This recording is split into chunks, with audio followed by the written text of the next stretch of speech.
Desire creates distance. Wanting creates waiting. But once you become the source, reality bends without resistance. This is the final key. Introduction. There is a door. Not a physical one.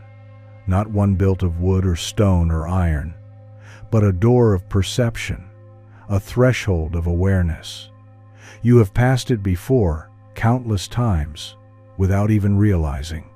You have walked right by it, busy, searching, trying, chasing, never knowing that the very thing you sought was just on the other side. And the only reason you couldn't see it was because you were still trying to force it open. This door does not respond to effort, it does not yield to noise, it does not open with strategies, rituals, or affirmations said in desperation. It opens in silence. It opens when you stop knocking. It appears when you no longer demand to see it. It reveals itself when you finally remember that it was never locked, and you were never outside. There comes a moment in the seeker's path when all the doing begins to feel hollow, when the vision boards gather dust, when the affirmations start to echo rather than resonate, when you realize you've been chasing your reflection, a mirage of fulfillment that always stays just one step ahead. That moment is sacred. That moment is where this journey begins, because it is in that moment of stillness, not defeat, but stillness, that something ancient begins to stir inside you, a whisper softer than thought, a remembrance, not from your past, but from beyond time. It says, what if you've been facing the wrong direction? Not out there, but in here. Not toward more effort, but toward the source. The last door is not for the beginner. It is for the one who has tried everything. It is for the one who has studied all the books, followed all the teachers, and still feels like something is missing. It is for the one who suspects that the missing piece was never a secret, only a silence so deep it can only be entered when the noise of the world has lost its grip on your attention. This is not a book of teachings. This is not a method. This is not another strategy to add to your collection. This is a remembering, a sacred journey back to what has always been true. Not because someone tells you it is, but because you will feel it in your bones, in your breath, in the quiet space behind your thoughts. You will not be given answers. You will be guided into stillness. You will be invited to stop striving and instead to see. To see that you are not separate from what you seek. To realize that the things you've been asking for have been asking for you too. That abundance is not something to earn, it is something to embody. That success is not a mountain to climb, it is a state of vibration to return to. This door is not a goal, it is a shift. It does not lead to another external outcome. It leads to an inner knowing, so profound that all outcomes begin to shift in response. You stop chasing life, and life begins chasing you. You stop commanding the universe with words, and the universe begins to respond to the frequency of your being. Let every word that follows be a mirror. Let every story be a parable of your own awakening. Let every silence between sentences speak louder than the sentences themselves, because that silence is sacred. That silence is where you remember who you really are. You are not a student of the universe. You are the universe learning to remember itself. You are not a beggar for blessings. You are the source from which blessings flow. You are not a seeker at the gates. You are the gate. You are the key. You are the door. And the moment you stop asking to be let in, the illusion of separation dissolves. This audiobook is your return, not to something new, but to something eternal. You have always known it, even if you forgot. And now you will remember. So take a breath, not to prepare, but to arrive. Let this not be another thing you listen to. Let this be something you step into. Let this be a temple built with words, a ceremony wrapped in sound, a quiet revolution in the deepest part of your being. There is no more to find, only more to feel. There is no more to achieve, only more to allow. There is no more to prove, only more to remember. You are not standing at the beginning, you are standing at the end of the search. And as you cross this threshold, know this: you will not be the same on the other side. And that is exactly the point. Let us begin. Chapter 1: The Illusion of Effort, the Power of Resonance. You have been taught to try. Since the moment you took your first steps, the world applauded effort. Struggle became a badge of honor. Achievement, something to be earned. Desire, something to chase. And so, like countless others, you set out on your path, journals in hand, affirmations on your lips, visions of abundance painted across corkboards and inner skies. You tried to speak things into existence, to force your vibration upward through sheer will, but the more you tried, the more distant it all seemed to become. You see, this is the first illusion, that effort is the way, that abundance arrives through pressure, that success bows to strain. But the universe, ancient and still, does not speak in the language of effort. It does not move because you strain to make it move. It responds to one thing only: resonance, a silent frequency, an inner tone that says, "I already am." What you chase, you declare as separate. What you try to become, you affirm you are not. And so the cycle continues. Effort births separation. Separation breeds longing. Longing perpetuates the illusion that what you seek is not already yours. And so you try harder. You double down. You become the devoted student of systems and scripts. But nothing bends, nothing shifts. Because the mirror of reality does not respond to the voice of the chaser. It responds to the quiet authority of the one who remembers. There is a man. His name could be yours. He wakes early each morning, before the sun, before the birds, before his body is even ready to move. He lights candles, speaks affirmations, writes goals, visualizes dreams. His room is a shrine to manifestation books, quotes, crystals, vision boards. Everything is aligned, except his energy. Because beneath the words, beneath the rituals, beneath the sacred symbols is a frequency of grasping, a subtle desperation, a hum of, "I don't have this yet." And the universe, precise and impartial, mirrors back exactly what he is being, not what he says, not what he wants, what he is. And so days pass, then months, then years. He begins to wonder if the universe has forgotten him, if he is cursed, if he is doing something wrong. But the truth is simpler, deeper, older than any technique. The truth is this: the universe does not respond to your wishes, it responds to your being, and your being cannot lie. If you vibrate with lack, even as you chant abundance, you will be met with lack. If you radiate longing, even as you affirm love, the universe will echo your emptiness. This is not cruelty. This is not punishment. This is precision. It is law. To change your life, you must become a new frequency, not through force, but through remembrance. You must become the abundance before it arrives. You must feel rich when your wallet is empty. You must walk like a king before the crown touches your head.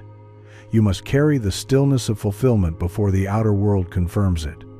This is the way, the ancient way, the forgotten way, the way that was never truly gone, only buried beneath the noise of modern striving. Pause for a moment. Close your eyes. Feel your energy, not your thoughts. Feel the tone of your being right now. Is it restless? Is it waiting? Is it asking? Or is it still grounded, certain, sovereign? This is where the shift begins, in awareness, in the noticing, You do not need to fix anything. You do not need to change who you are. You only need to witness the frequency you are radiating. For that is the cause of all things. There was a woman once, perhaps she still walks this world. She lived in silence, not because she could not speak, but because she had nothing to prove. Her presence was still, soft. Yet when she entered a room, the air changed. People turned, opportunities opened. Not because she asked, not because she tried, but because she carried a frequency that required no permission. She was not chasing. She was. That was enough. This is what you are returning to now. Not a practice, not a script, but a state of being that predates effort, that vibrates truth without speaking, that commands reality without lifting a finger.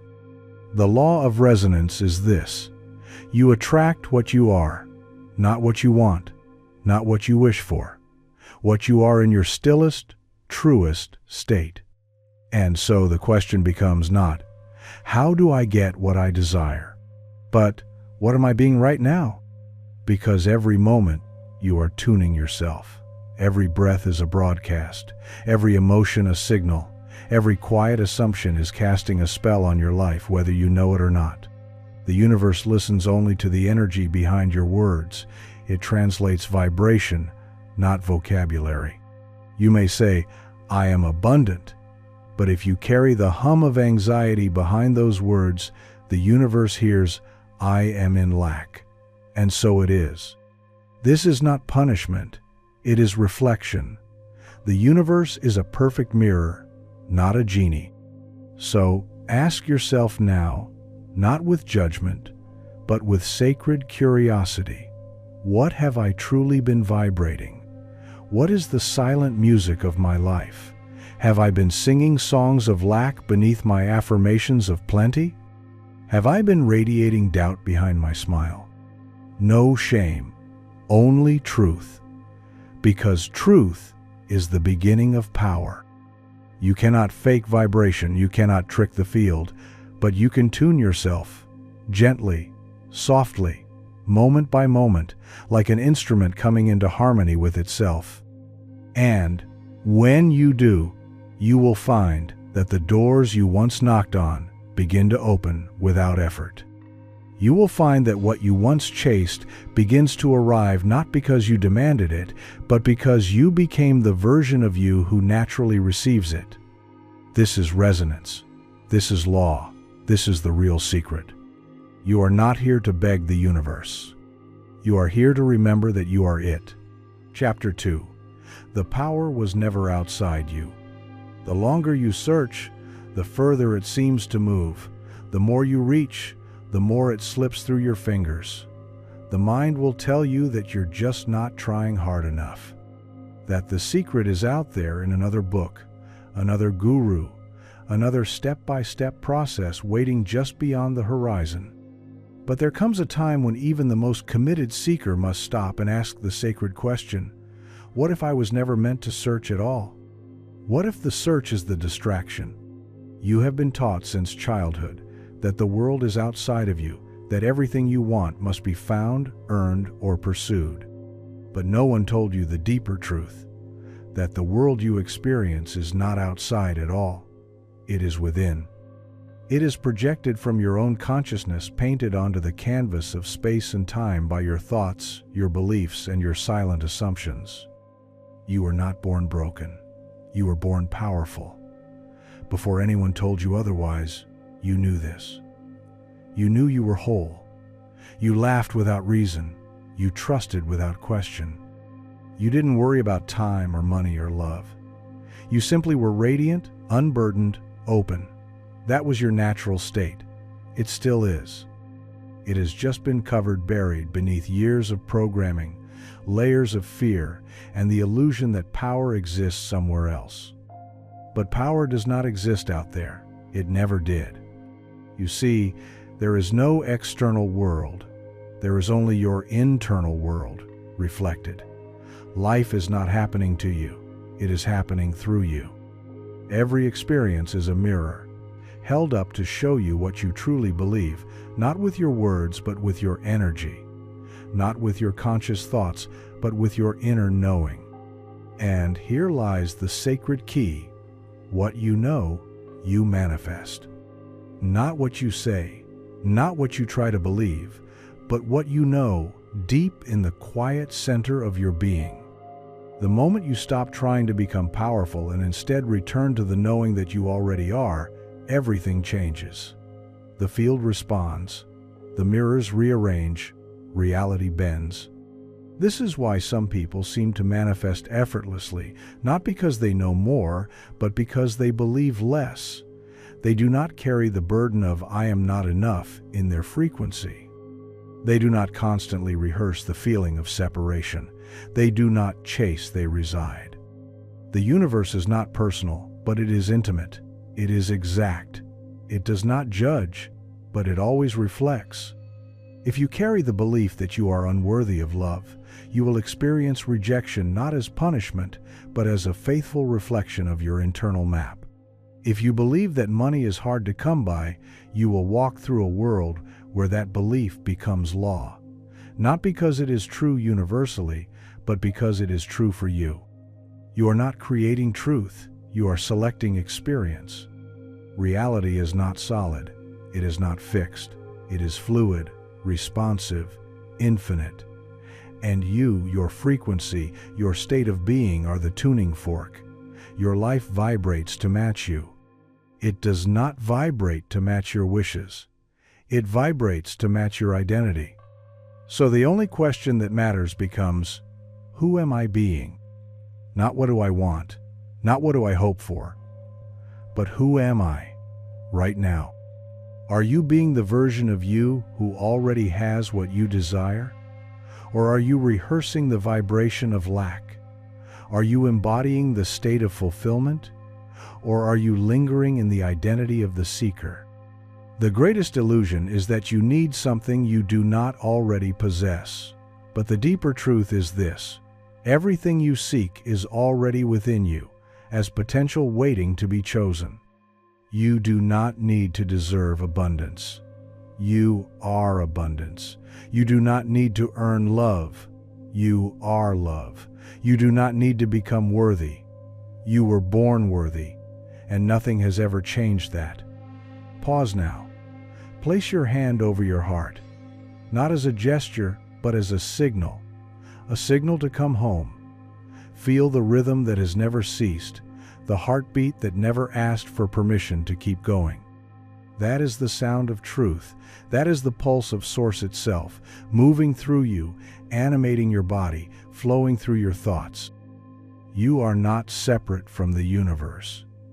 You are the universe, localized in form. You are not a student of power. You are power remembering itself. You are not here to chase dreams. You are here to wake up and realize that the dream you are living is yours to shape in every breath, in every choice, in every shift of consciousness. The power was never in the method. The power was never in the ritual. The power was never in the thing you thought would save you. It was always in you. And the moment you remember this, truly remember, not just intellectually, but vibrationally, is the moment the game ends. The moment you stop running. The moment reality begins to rearrange, not in response to your words, but in response to your state. There is nothing more magnetic than the one who knows. The one who knows they are whole.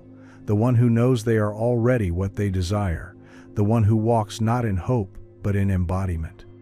So take a breath, a real breath. Inhale into the center of your being.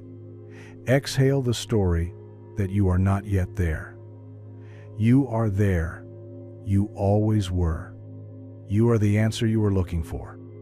You are the power you thought you had to find.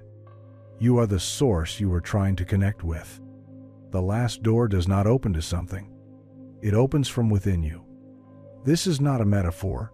This is physics of the soul. And now, as you stand before that door, no longer knocking, no longer waiting, you begin to feel what was always there. Stillness, certainty, presence, power. You were never lost, only dreaming. And now, you are waking up. Chapter 3. The Laws They Never Taught You. Beneath the surface teachings, beneath the pop culture spirituality and trending affirmations, there are laws deep, ancient, exact. They do not bend to desire. They do not move for effort. They respond only to truth, to alignment, to vibration. These laws were not invented. They were discovered, whispered from sage to disciple, etched into the fabric of creation, passed through symbols, stories, metaphors, hidden in plain sight. Not because they were meant to be secret, but because only those with still eyes could ever see them. Only those quiet enough inside would hear the music between words. The law of attraction, you've heard it. But it is only the surface, a doorway, not the house, a whisper, not the thunder. It is real, yes, but incomplete. Attraction does not begin with thought. It begins with being. It begins with resonance. It begins with becoming the version of you that no longer waits for the thing because they are already it. You attract what you are, not what you want, not what you daydream about, not what you pin on boards or repeat in rituals. You attract what you cannot help but radiate because it is so deeply woven into the fabric of your being that it hums through your breath and shapes every room you enter. The law of resonance is more precise. It says this, that your entire life is a song, and only the melodies that match your key will echo back to you. If your inner world vibrates with lack, no matter how eloquently you speak of abundance, the song that returns will still carry the note of emptiness. Not because the universe is judging you, but because it cannot lie. You are a transmitter, a signal tower, a mirror that speaks in energy. The universe, listening, reflects back the clearest frequency it receives. Then there is the law of certainty, a truth so profound it dissolves the need for action. The one who is certain manifests without trying, because their vibration carries the weight of completion. Like a seed that no longer questions whether it will bloom, like the sun rising without needing applause. Certainty is the vibration of already, and the universe responds to already with immediacy. When you are certain, you do not need to prove, you do not need to affirm, you do not need to ask, you simply are, and that state of being is the command. But here lies the paradox. Certainty cannot be faked. You cannot pretend your way into alignment. The laws do not respond to performance. They respond to essence. So you must journey inward, not to find the laws, but to dissolve what has kept you out of harmony with them. Doubt is not the enemy. Doubt is the indicator. It shows you where you still believe you are separate, where you still think you must earn, deserve, achieve, become. And then there is the law of surrender, the most misunderstood law of all. You have been taught that surrender means giving up. But surrender in spiritual truth is the opposite of defeat. It is the final form of mastery. The moment you release control, you invite the divine to move through you. The moment you stop trying to bend the world to your will, the world bends to your vibration. Because control is born from fear, and fear is the frequency that blocks. But surrender, true surrender, comes from power. It is the still, unshakable knowing that says, I don't need to force anything because it is already mine.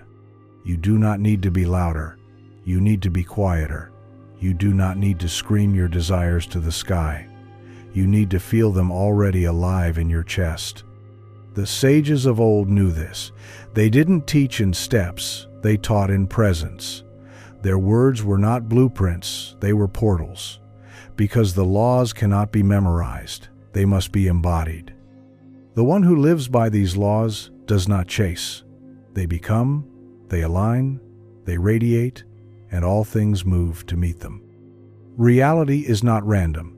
It is ruled by invisible harmonies, vibrational mechanics, spiritual architecture. And when you understand this, everything becomes softer, clearer, slower. You stop reacting to the world like it is happening to you. You begin shaping it not through action, but through your inner atmosphere. So pause now. Breathe. Become still. Let the weight of effort fall from your shoulders. Let the noise of striving dissolve into silence. Ask yourself not from the mind, but from the body. What am I truly resonating with? What do I deeply know to be true? What do I believe I am still waiting for, and who would I be if I weren't waiting at all? Because that version of you, the one who is no longer waiting, that is the version who walks in alignment with the true laws. That is the you who manifests not through effort, but through inevitability. Let the false laws go, the laws of work harder, the laws of struggle more, the laws of someday, maybe, if you're lucky enough. Let them fall like dust from your skin, and in their place, feel the real laws rising. The law of resonance, I attract what I am. The law of certainty, my knowing creates reality. The law of surrender, what I stop chasing flows to me naturally. The law of being, there is nothing to get, only something to become. You are not here to perform magic. You are here to remember that you are it. You are not bound by circumstance. You are not defined by history. You are not at the mercy of external things. You are the law. You are the command. You are the vibration the universe has been responding to all along. You are not a victim of the unseen laws. You are the one who wrote them long before you forgot. And now you are beginning to remember. Chapter 4. From Desperation to Magnetism. There is a frequency that repels. It hums beneath the surface of your words. It colors your actions, your affirmations, your thoughts. It whispers, even when you speak of positivity. That frequency is desperation. And it is the hidden force that keeps so many manifestations locked behind invisible walls. You may not call it that. You may call it devotion or intention or discipline. You may say, I am focused, I am committed, I am ready. But the vibration beneath those words is trembling. And the universe listens, not to what you say, but to what you feel in the silence. Desperation creates resistance. It declares to reality, I do not yet have this. It separates you from your desire by placing it always a little further ahead, like a horizon you never reach. The more you chase, the faster it runs. Not because you are doing it wrong, but because chasing is the very act of affirming that you are separate from the thing. Desperation cannot receive. It can only strive. Magnetism, on the other hand, is effortless. It is the natural result of alignment, the fruit of inner certainty. It is what happens when you stop proving, stop begging, stop asking the universe to notice you, and instead become the energy of what you desire, without performance, without pretense, without need. To be magnetic is not to try harder, it is to radiate differently. You have seen it before. The person who walks into a room and everything seems to shift. Not because they are loud or dressed in wealth or demanding attention, but because their energy speaks before they do. They carry no hunger for approval, no echo of lack. They are whole.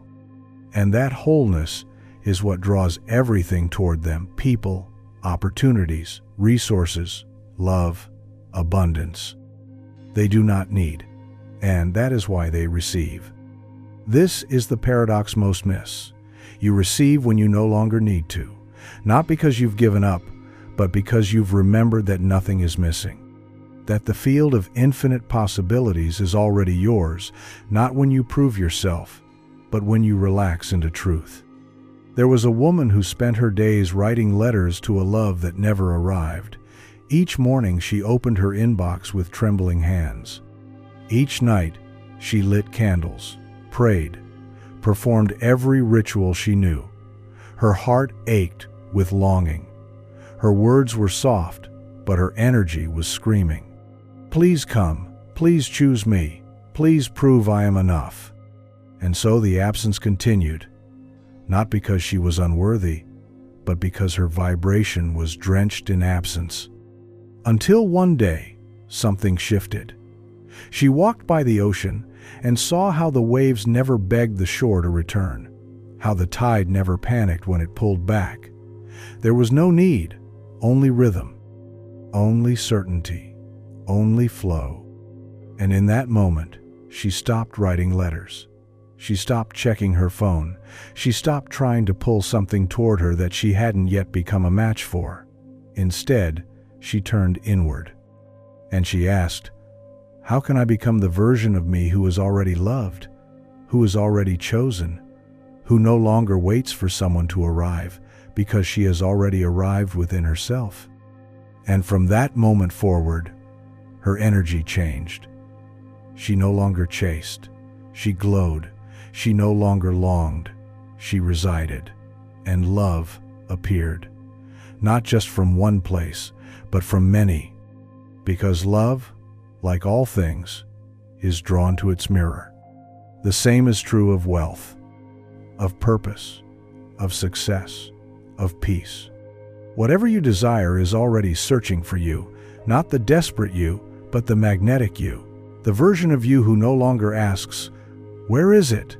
And instead says, of course it's here. So ask yourself now, what am I vibrating? Not what am I saying, but what am I being? Is there a subtle clench in your chest?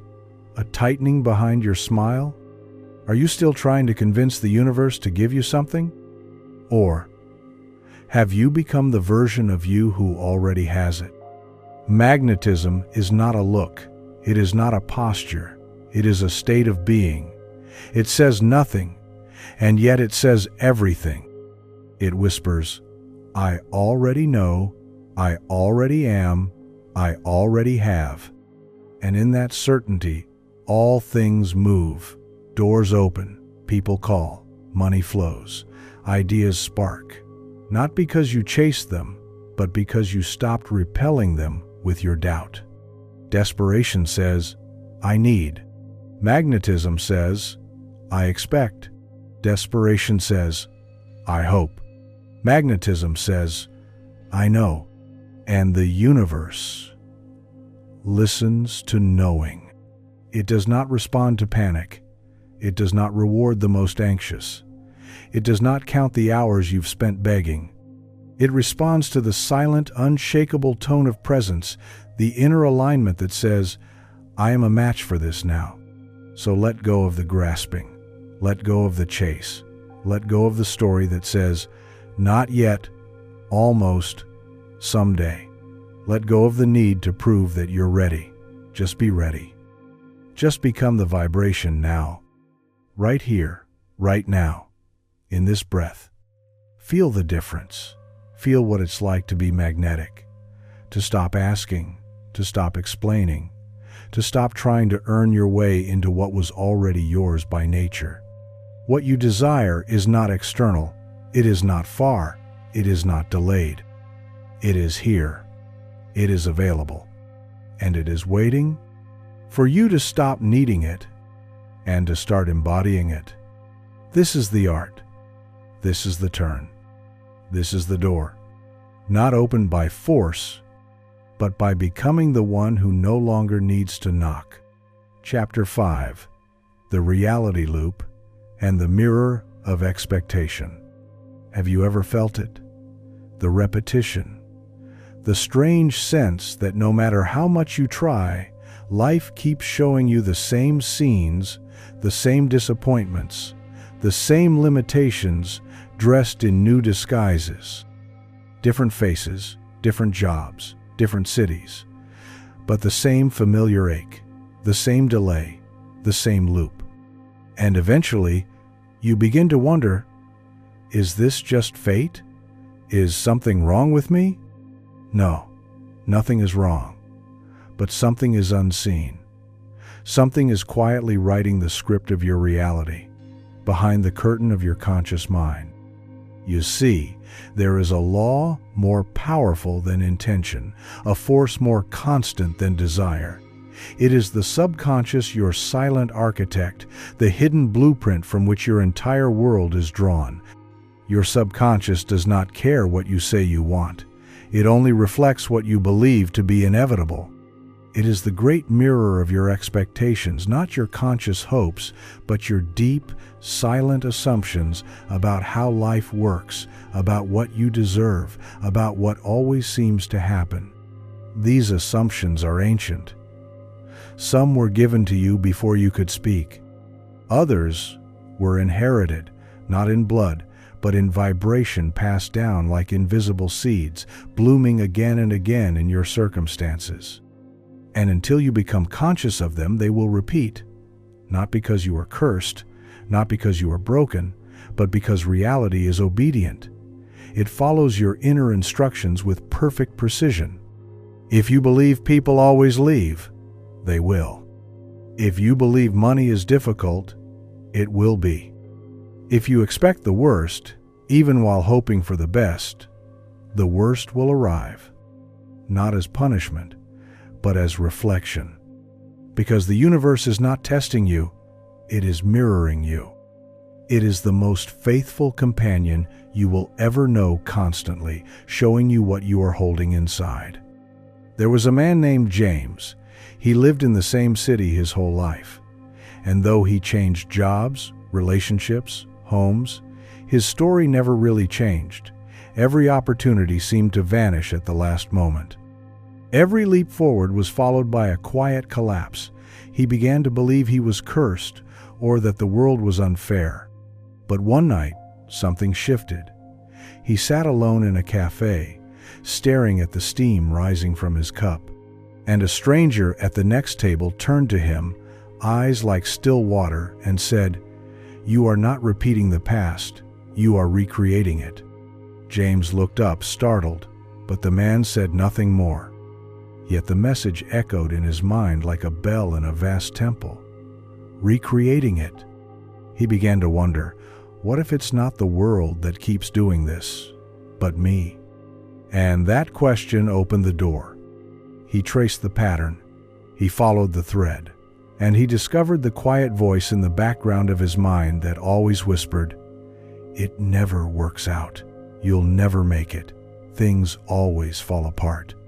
And suddenly, everything made sense. His reality had not been cruel, it had been accurate. Because expectation is prophecy, and the subconscious always fulfills its own script. This is the loop, this is the mirror, and this is where the breakthrough lives. You cannot outrun your inner beliefs. You cannot build a life that contradicts the blueprint etched into your subconscious. You can try, you can push, you can pretend. But until you rewrite the code, the patterns will persist. So how do you change it? You begin by seeing it. By stepping back from your life like a sacred observer, not a victim. By asking the question that few are brave enough to ask, what must I believe for this to keep happening? And when the answer arises not from your mind, but from your gut, listen. Not with judgment, but with reverence. Because what you find there is not weakness, it is power. To see your own programming is to hold the master key. Awareness is the seed of transformation. When you can observe your belief without collapsing into it, without needing to run from it, you reclaim the authority to change it, not through force, but through alignment. So pause here, in this moment. Take a breath, close your eyes, and ask, what have I been expecting? What quiet certainties have been shaping my days, my relationships, my bank account, my body, my dreams? What reality loop have I been unconsciously writing over and over again? And most importantly, am I ready to stop? Because the loop only ends when you stop reacting to the reflection and start changing the source. You cannot fix the mirror by rearranging your face. You cannot change your world by changing the world. You must change you, not the you perform, but the you embody when no one is watching. This is the true work, the invisible work, the sacred inner alchemy. And the moment you begin to expect something new, not just hope for it, but expect it, the field responds. Reality reshapes. The mirror shows you something different. Not because it loves you more, but because you've tuned yourself to a new truth. You are not here to live in reaction. You are here to live in creation. And creation begins with assumption. Your life bends to your inner knowing, not your outer actions, not your loudest wishes, but your deepest frequency. So choose your knowing well. You are not fated to repeat the past. You are not locked into your lineage. You are not doomed to recycle the same pain in new disguises. You are the dreamer. You are the painter. You are the one who writes the code. And the moment you realize that, the loop breaks, the mirror clears, and the door opens. You say the words, again and again. I am wealthy. I am loved. I am enough. You write them in journals, whisper them at night, speak them in mirrors. And yet, the world remains unchanged. Why? Because the universe does not respond to words. It responds to energy. You can repeat affirmations for 10 years and still vibrate with scarcity. You can surround yourself with vision boards and mantras and still carry the silent hum of unworthiness. It is not the language that moves reality. It is the feeling behind the language. And if the feeling says, I am lacking, the universe mirrors back that frequency with perfect precision. You must understand this deeply, fully, without flinching. The universe is not listening to your voice. It is listening to your vibration. There is a woman. She has practiced affirmations for decades. She chants them in the morning sun. She repeats them like sacred poetry. But each word leaves her lips like a stone, heavy, hollow, rehearsed, because in her heart she does not believe. Her energy trembles with doubt. Her body carries a silent contraction that says, this is not true yet. And so the world agrees, because the world does not care how many times you say it. It cares only about how deeply you feel it. Imagine two people speaking the same phrase, I am abundant. One speaks it from fear, trying to convince themselves, trying to rewrite lack through repetition. The other speaks it with no effort, not even needing to say it, because their being already sings it. Their walk says it. Their silence says it. Their presence is the affirmation. Only one of them creates change, not because they used better words, but because they radiated a truth, not a wish. This is the work, not to speak more affirmations, but to embody them. Words are only vessels. They are containers for your emotional signature. And if the vessel is filled with resistance, the result will reflect that resistance. If the vessel is filled with trust, with peace, with inner congruence, the outer world will bow. You cannot say, I am loved, while vibrating with abandonment and expect the universe to believe your performance. You cannot say, I am wealthy, while vibrating with fear and expect the river of abundance to open. This is not about perfection. It is about congruence. You must become the full alignment of thought, feeling, and frequency. You must feel it, not perform it. You must radiate it, not rehearse it, because energy is never fooled. There was once a seeker named Abigail. Every morning she would kneel in her garden, light her candles, and speak sacred affirmations. But each time, something in her chest ached like the words were pushing against a locked door. And one day, in exhaustion, she stopped. She sat in silence. She let the words fall away. She let her breath slow. And in that sacred stillness, she asked herself, what if I stopped speaking and just allowed myself to feel? What rose was not a sentence, it was a state, a quiet warmth, a sense of peace. She imagined what it would feel like to already be the version of herself she longed for. Not to say it, but to be it. She felt the abundance in her breath, the richness in the sunlight touching her skin, the fullness in the moment that needed nothing added. And in that moment, without words, her vibration shifted. She became what she had been trying to speak into existence for years. And within days, the world shifted around her. Not because she spoke more clearly, but because she felt more truthfully. This is what the ancient ones knew. The most powerful prayers are silent. The most potent manifestations are not performed, they are embodied. The universe does not speak English or Sanskrit or Latin. It speaks vibration. So now, ask yourself with soft honesty, are my words aligned with my energy? Am I saying one thing but feeling another? Am I trying to convince the universe, or am I allowing it to reflect what I already know? Let your body answer. Does your chest feel tight when you say, I am free? Does your stomach twist when you say, I am safe? Does your nervous system clench when you say, I am already abundant? These sensations are not problems. They are revelations. They show you where your work truly is, not in perfecting the words, but in healing the feeling. Not in memorizing scripts, but in becoming the frequency. So let this be the moment you stop chanting what you do not feel, and begin feeling what you wish to become. Close your eyes. Forget the words. And instead, drop into the body of your future self. What would they feel like right now? Not what would they say, what would they radiate? Confidence, calm, joy, playfulness, power? Now breathe that into your cells. Let your nervous system learn this new song. Stay here, stay soft. No need to force the feeling. Just invite it. Even for 10 seconds. This is enough to begin the change. Because 1 second of genuine vibration is more powerful than 1,000 hollow affirmations.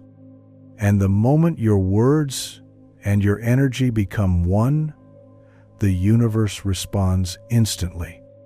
Not because you finally convinced it, but because you finally stopped contradicting yourself. This is the way. Not louder, but truer. Not more words. More alignment. Not effort. Resonance. Not performance. Presence. You are not here to speak your power. You are here to become it. Let your energy speak louder than anything you say. Let your stillness become the affirmation. Let your presence do the asking. Let your vibration do the commanding. And everything you've been trying to say will begin to show up in form. Chapter 6. Energy over words. The truth about vibration. You say the words again and again. I am wealthy. I am loved. I am enough. You write them in journals, whisper them at night, speak them in mirrors. And yet, the world remains unchanged. Why? Because the universe does not respond to words. It responds to energy. You can repeat affirmations for 10 years and still vibrate with scarcity. You can surround yourself with vision boards and mantras and still carry the silent hum of unworthiness. It is not the language that moves reality. It is the feeling behind the language. And if the feeling says, I am lacking, the universe mirrors back that frequency with perfect precision. You must understand this deeply, fully, without flinching. The universe is not listening to your voice. It is listening to your vibration. There is a woman. She has practiced affirmations for decades. She chants them in the morning sun. She repeats them like sacred poetry. But each word leaves her lips like a stone, heavy, hollow, rehearsed. Because in her heart, she does not believe. Her energy trembles with doubt. Her body carries a silent contraction that says, this is not true yet. And so the world agrees, because the world does not care how many times you say it. It cares only about how deeply you feel it. Imagine two people speaking the same phrase, I am abundant. One speaks it from fear, trying to convince themselves, trying to rewrite lack through repetition. The other speaks it with no effort, not even needing to say it, because their being already sings it. Their walk says it. Their silence says it. Their presence is the affirmation. Only one of them creates change, not because they used better words, but because they radiated a truth, not a wish. This is the work, not to speak more affirmations, but to embody them. Words are only vessels. They are containers for your emotional signature. And if the vessel is filled with resistance, the result will reflect that resistance. If the vessel is filled with trust, with peace, with inner congruence, the outer world will bow. You cannot say, I am loved, while vibrating with abandonment and expect the universe to believe your performance. You cannot say, I am wealthy, while vibrating with fear and expect the river of abundance to open. This is not about perfection. It is about congruence. You must become the full alignment of thought, feeling, and frequency. You must feel it, not perform it. You must radiate it, not rehearse it, because energy is never fooled. There was once a seeker named Abigail. Every morning she would kneel in her garden, light her candles, and speak sacred affirmations. But each time, something in her chest ached like the words were pushing against a locked door. And one day, in exhaustion, she stopped. She sat in silence. She let the words fall away. She let her breath slow. And in that sacred stillness, she asked herself, what if I stopped speaking and just allowed myself to feel? What rose was not a sentence, it was a state, a quiet warmth, a sense of peace. She imagined what it would feel like to already be the version of herself she longed for. Not to say it, but to be it. She felt the abundance in her breath, the richness in the sunlight touching her skin, the fullness in the moment that needed nothing added. And in that moment, without words, her vibration shifted. She became what she had been trying to speak into existence for years. And within days, the world shifted around her. Not because she spoke more clearly, but because she felt more truthfully. This is what the ancient ones knew. The most powerful prayers are silent. The most potent manifestations are not performed, they are embodied. The universe does not speak English or Sanskrit or Latin. It speaks vibration. So now, ask yourself with soft honesty, are my words aligned with my energy? Am I saying one thing but feeling another? Am I trying to convince the universe, or am I allowing it to reflect what I already know? Let your body answer. Does your chest feel tight when you say, I am free? Does your stomach twist when you say, I am safe? Does your nervous system clench when you say, I am already abundant? These sensations are not problems, they are revelations. They show you where your work truly is. Not in perfecting the words, but in healing the feeling. Not in memorizing scripts, but in becoming the frequency. So let this be the moment you stop chanting what you do not feel, and begin feeling what you wish to become. Close your eyes. Forget the words. And instead, drop into the body of your future self. What would they feel like right now? Not what would they say, what would they radiate? Confidence, calm, joy, playfulness, power? Now breathe that into your cells. Let your nervous system learn this new song. Stay here, stay soft. No need to force the feeling. Just invite it. Even for 10 seconds. This is enough to begin the change. Because 1 second of genuine vibration is more powerful than 1,000 hollow affirmations. And the moment your words and your energy become one, the universe responds instantly. Not because you finally convinced it, but because you finally stopped contradicting yourself. This is the way. Not louder, but truer. Not more words, more alignment. Not effort, resonance. Not performance, presence. You are not here to speak your power. You are here to become it. Let your energy speak louder than anything you say. Let your stillness become the affirmation. Let your presence do the asking. Let your vibration do the commanding. And everything you've been trying to say will begin to show up in form. Chapter 7. Surrender. The gateway to true power. Control. You've been taught it means safety. That if you plan well enough, work hard enough, anticipate every outcome and calculate every step, then life will reward you. That if you grip tightly enough, nothing will slip through your hands. But what if the very act of gripping is what blocks the flow? What if control is the cage? You have tried. You have strategized. You have micromanaged your desires like a general commanding soldiers. You've mapped out timelines, set intentions, followed rituals down to the last detail. But behind the precision, there is a quiet tension, a hum of fear, a subtle panic that says, if I don't hold this together, it will all fall apart. And yet, what if your holding is the very reason things have not yet flowed? The universe is not moved by force. It is not inspired by your effort. It is moved by resonance, by openness, by alignment. And alignment cannot be manufactured. It can only be allowed.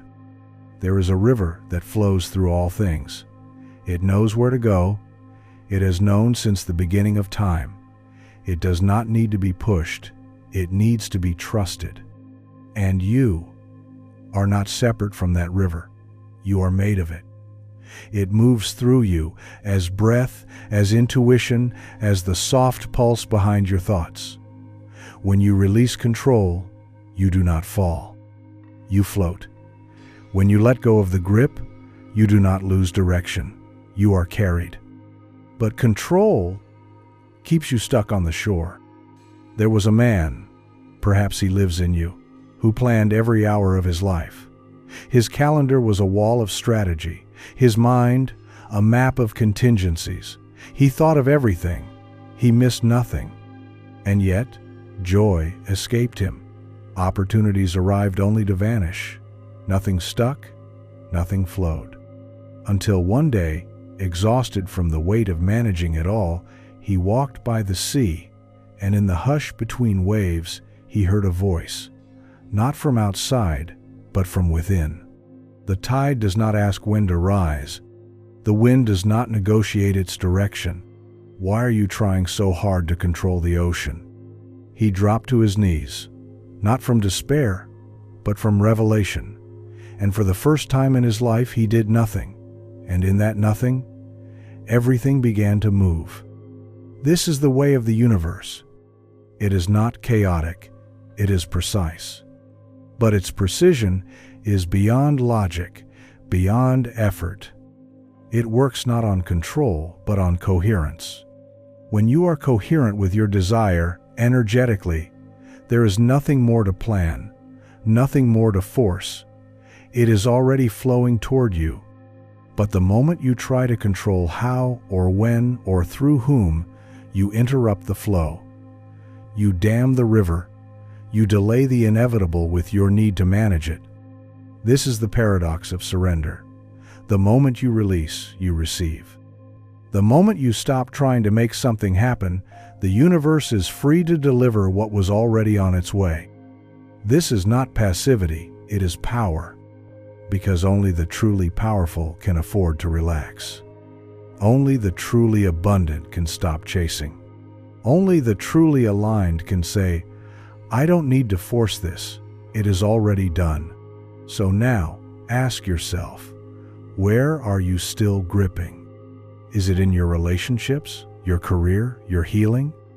Where are you trying to engineer the exact unfolding of something that only your soul truly understands? What if you stopped, not gave up, but let go? What if you trusted that life is intelligent, that your desire is divine, that what is meant for you has already been created, and now your only task is to receive it? And receiving cannot happen when your hands are clenched. There is a posture to surrender. It is not downcast, it is not collapsed. It is open, upright, regal, receptive, like the sunflowers turning toward the light, like the ocean welcoming the sky. It says, "I trust the intelligence that guides all things, and I now allow it to guide me." Let this be your invitation now, to release what you have been forcing, to soften where you have been tightening, to surrender the illusion that you must do it all, control it all, know it all. You don't. You only need to align. And alignment cannot be forced. It is felt, chosen, breathed. So breathe now. Inhale, "I am not in control." Exhale, "and I am safe." Inhale, "I no longer grip." Exhale, "I now allow." Feel how your body changes as you say this. Feel the weight. Leave your shoulders. Feel the current take you. This is not the end of your power. It is the beginning of it. Surrender is not stepping back. It is stepping into the slipstream of divine timing. You are no longer the driver. You are the current itself. You do not control the universe. You are the part of it that has just remembered its role. And from this place of still, surrendered power, all things flow. Not because you force them, but because you finally let them come. Chapter 8. The Field of Infinite Versions. Choosing your reality. What if everything you want already exists? What if there is a version of your life, right now, in this moment, where the love has arrived, the money is flowing, the peace is permanent, and the dream is already real? Not someday, not eventually, but now. The quantum field does not operate by the rules of time. It is not linear. It does not unfold from past to future like a single thread. It is an infinite tapestry woven with every possible version of you. Every outcome, every path, every desire you've ever imagined exists simultaneously like frequencies on a radio. And you are the dial. You don't need to build the life you want. It's already built. You don't need to manifest it from scratch. It already lives in the invisible, in the subtle, in the field of possibility. Your work is not creation. It is selection. Every version of you, the poor you, the wealthy you, the fulfilled you, the fearful you, already exists. You do not become these versions by wanting them. You become them by matching them, by shifting your frequency to the version of yourself where those things are already true. Most people try to change their life while staying the same person. They attempt to manifest wealth while still vibrating lack. They ask for love while carrying the belief they are unlovable. They visualize success while identifying with the one who always fails. And so, nothing moves, nothing shifts, because the signal hasn't changed. You must understand this with your entire being. Reality doesn't respond to desire, it responds to identity. The version of you who has what you want does not wake up with the same thoughts you do. They do not speak the same words, feel the same doubts, or walk the world with the same posture. They are different. And so, the question is not, how do I get there? The question is, how do I become the one who's already there? There was a man named Joseph. He walked the same city blocks every day, drank the same coffee, had the same thoughts.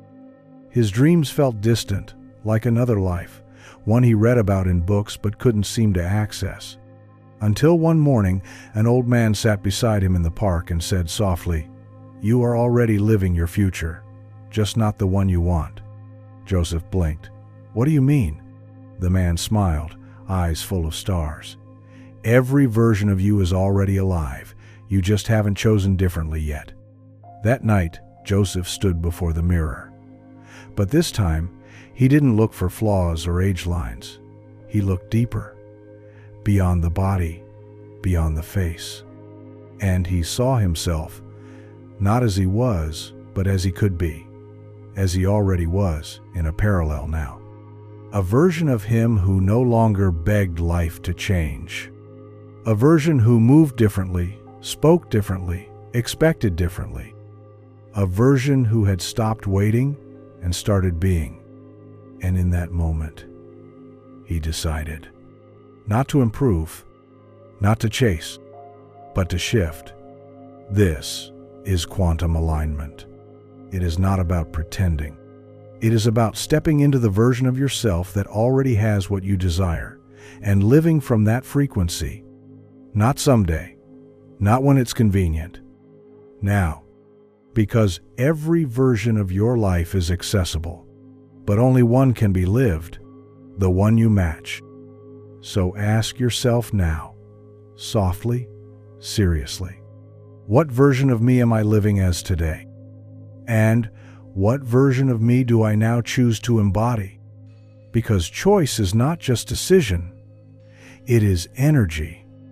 And energy is the real door. Don't visualize what you want. Visualize who you are when you already have it. How do you walk? How do you breathe? What thoughts no longer visit your mind? What doubts have vanished because you no longer need them? Feel that version now. Let it bloom in your chest.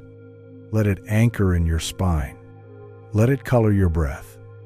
This is not imagination. This is vibration. And vibration is what changes worlds. You are not here to force the future. You are here to merge with it. You are not here to create your dream life. You are here to step into the version of yourself that's already living it, and let reality catch up. This is not magic. It is physics. It is alignment. And it is law. So drop the question, how do I get there? And ask instead, how would I live if I were already there? And then live that answer. In your breath, in your being, in your silence. And the quantum field will rearrange itself to meet the frequency of your choice. Chapter 9. Signs, Symbols, Synchronicities, the whispering language of the universe. It starts small. A number you keep seeing. A phrase that repeats. A feather in your path, though there are no birds nearby. A stranger who speaks the very words you needed, though you never asked. Coincidence? No. You live in a universe of patterns, a world that speaks not in sentences, but in synchronicities. It does not shout, it whispers. It does not demand, it invites.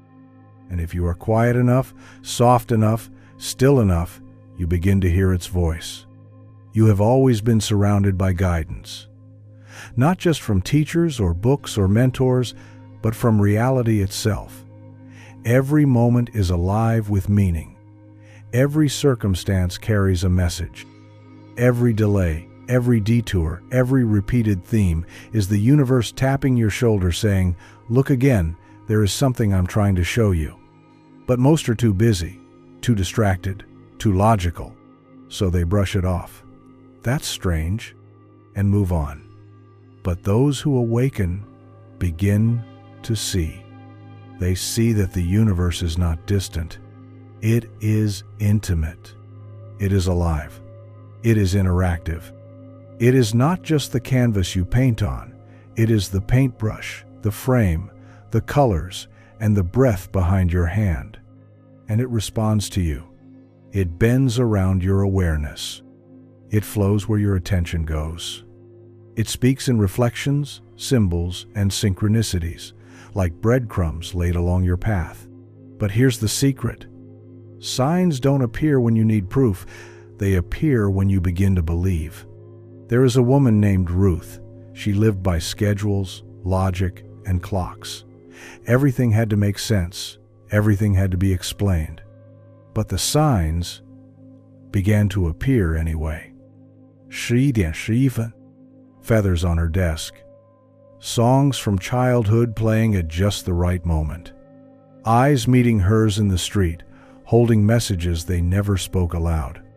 And at first, she ignored them. Coincidence, she muttered. But the coincidences grew louder.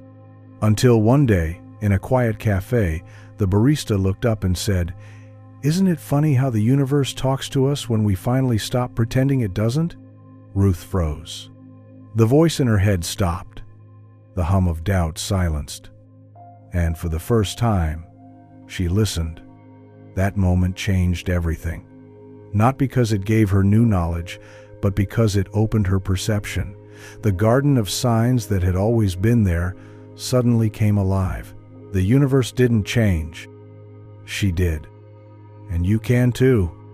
You can begin to treat your life as a conversation. You speak through your energy. The universe responds through patterns. When you align with truth, the signs come faster. When you ask with openness, the response comes in symbols. When you move with trust, reality becomes a dance, and you are no longer walking alone. So pause here and ask yourself, what has been repeating? What symbols keep showing up? What strange patterns have I brushed off? Are you seeing the same numbers again and again? Are people mentioning the same word, dream, or idea from different places? These are not random. They are echoes from the quantum, reflections of your vibration, guideposts from your higher self, telling you that you are on the right path or gently nudging you toward alignment. The universe speaks in nudges, not shouts. It does not force you to listen. It simply speaks and waits for you to respond. So begin the sacred dialogue now. Keep a journal, call it the Book of Signs. Each night, record every synchronicity, every repeating number, every moment that made your breath pause, every unlikely coincidence that felt too aligned to ignore. Do this not to be superstitious, but to become aware, to sharpen your perception, to open your inner ears to the symphony that is always playing beneath your thoughts. Because once you tune in, you'll realize you've never been alone. You've never been unguided. You've only been asleep to the language of the real. There are messages waiting for you in the shadows. Answers embedded in song lyrics. Clarity inside conversations you were not meant to overhear but did. Doors disguised as delays. Wounds that led you to revelations. Mistakes that turned out to be initiations. Every step, every stop, every strange meeting, all of it, part of the pattern. And the more you trust the signs, the more they appear. The more you respond to them, the louder they get. Until life itself becomes the oracle. Until every leaf, every breeze, every detour holds a hidden scroll. You are not a passenger in this life. You are a co-creator in constant conversation with the infinite. So ask for a sign, then listen with your body. Notice with your heart. And most of all, be willing to receive it in ways your mind would never expect. Because the universe speaks through the unexpected, through the sideways glance, through the softest ripple, through the number on the receipt, the shape in the clouds, the silence between songs, not because it is trying to confuse you, but because it's inviting you to wake up, to remember that this world is alive, that you are connected to everything, that guidance is always present, and that the path is never hidden. It is simply written in a language the soul understands before the mind. All you have to do is to begin to look. Chapter 10, The Great Test Before the Breakthrough. There is a moment before every miracle when it seems all is lost. A silence before the shift. A darkness before the dawn. It is not a mistake. It is not failure. It is the great test, the sacred threshold, where the old reality collapses to make room for the new. Most turn back here. Most see the unraveling and believe it means something has gone wrong. But those who understand the laws, those who see with deeper eyes, know this moment is not the end. It is the final exam of the old identity. When you ask for transformation, the universe doesn't give you the new reality immediately. It gives you a mirror to show you what must be released in order to receive it. That mirror might come in the form of delay, of loss, of chaos, of silence. But do not confuse the shaking of the ground with the collapse of the path. Sometimes the earthquake comes not to destroy, but to free. You see, the universe takes you seriously.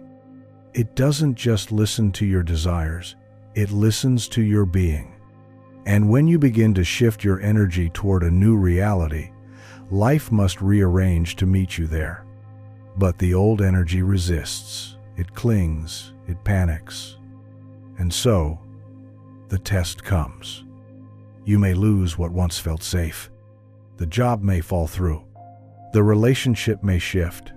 The dream may seem to vanish right when you thought you were closest to it. And your mind will scream, "I did something wrong. It's not working. I should give up." But the soul knows better. The soul says, "Stay still, stay sure, stay surrendered." Because this is the moment that separates the seeker from the knower. The moment where you are invited to become the person who has already received, even when nothing in your world looks like it. That is the true test. To walk as if the door has opened, before you see it swing wide. To carry certainty in the silence. To hold the vibration of victory, when all appearances say defeat. There was once a man named Edward. For months, everything flowed. His business blossomed. His love life sparkled. His health returned. He felt aligned, magnetic, invincible. And then, everything changed. Clients vanished. Finances dropped. Tension appeared. Doors closed. He sat by the window one morning, numb and unsure, questioning everything. Had he lost it? Had the magic run out? And then, as if the air itself answered, he remembered a phrase he once read. Most give up seconds before the miracle. That was enough. He stood up. He centered himself.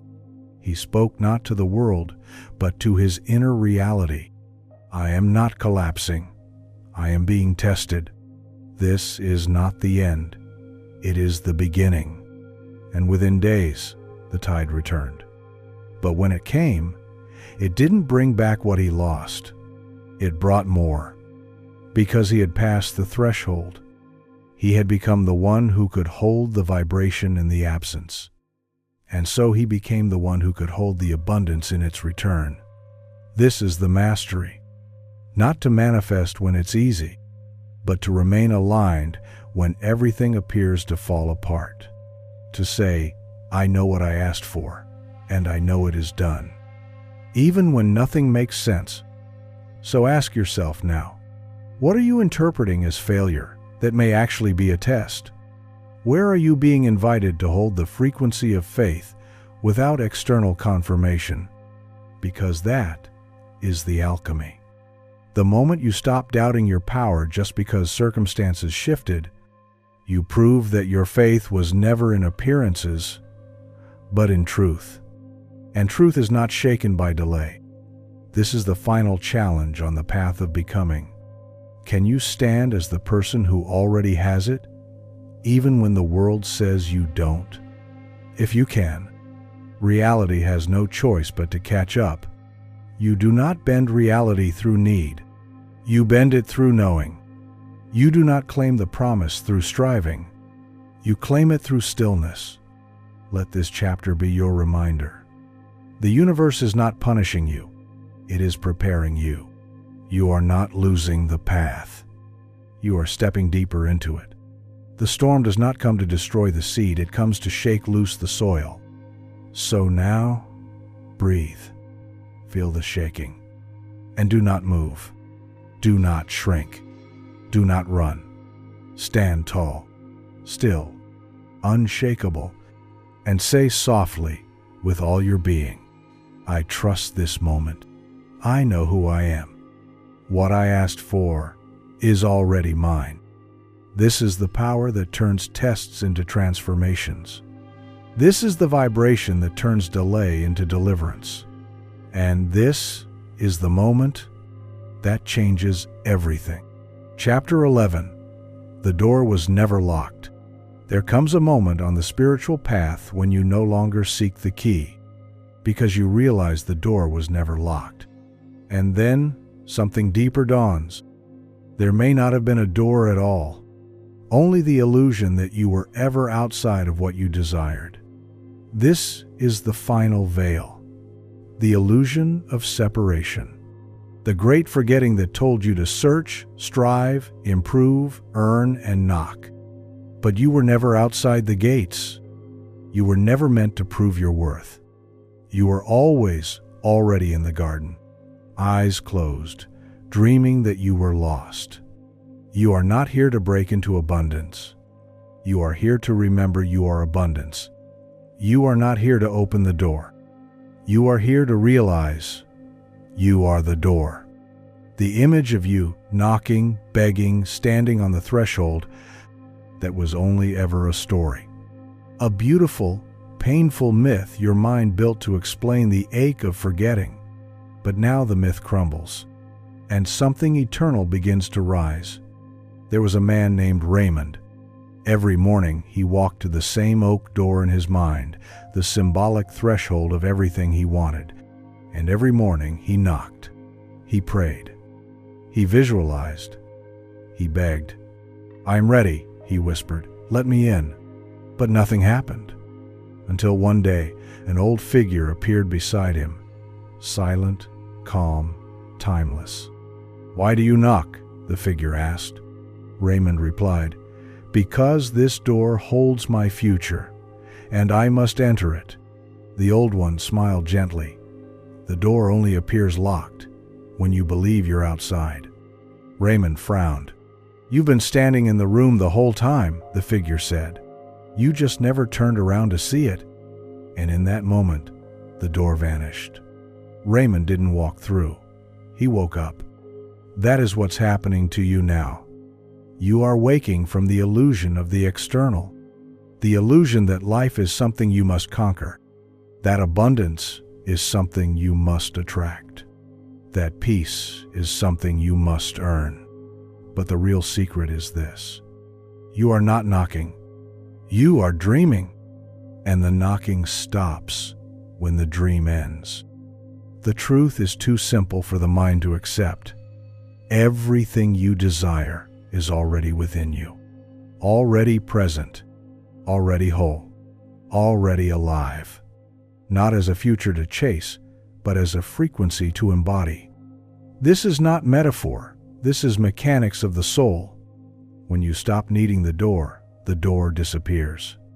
And what remains is you, whole, vast, aligned, eternal. So now ask yourself, in stillness, what am I still knocking on? What am I still chasing as if it is far? What illusion still tells me I am not yet there? And can I now release that illusion?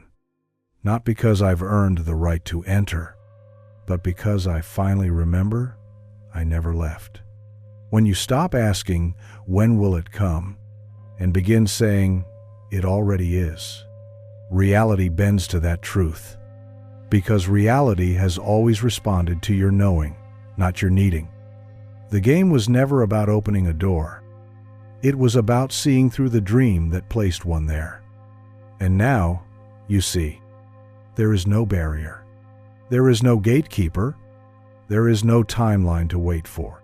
There is only this, a now so full, a self so whole, a being so complete, that the universe cannot help but mirror it. You were never meant to struggle your way in. You were meant to wake up inside. This chapter is not a teaching. It is a remembering. You are not becoming. You are uncovering. And beneath all the seeking, the knocking, the trying, the hoping, you were already what you sought. The door was never locked. It was never real. And now, you walk forward, not as the seeker, but as the one who has returned. Chapter 12. Emotional Alchemy, Turning Feeling into Power.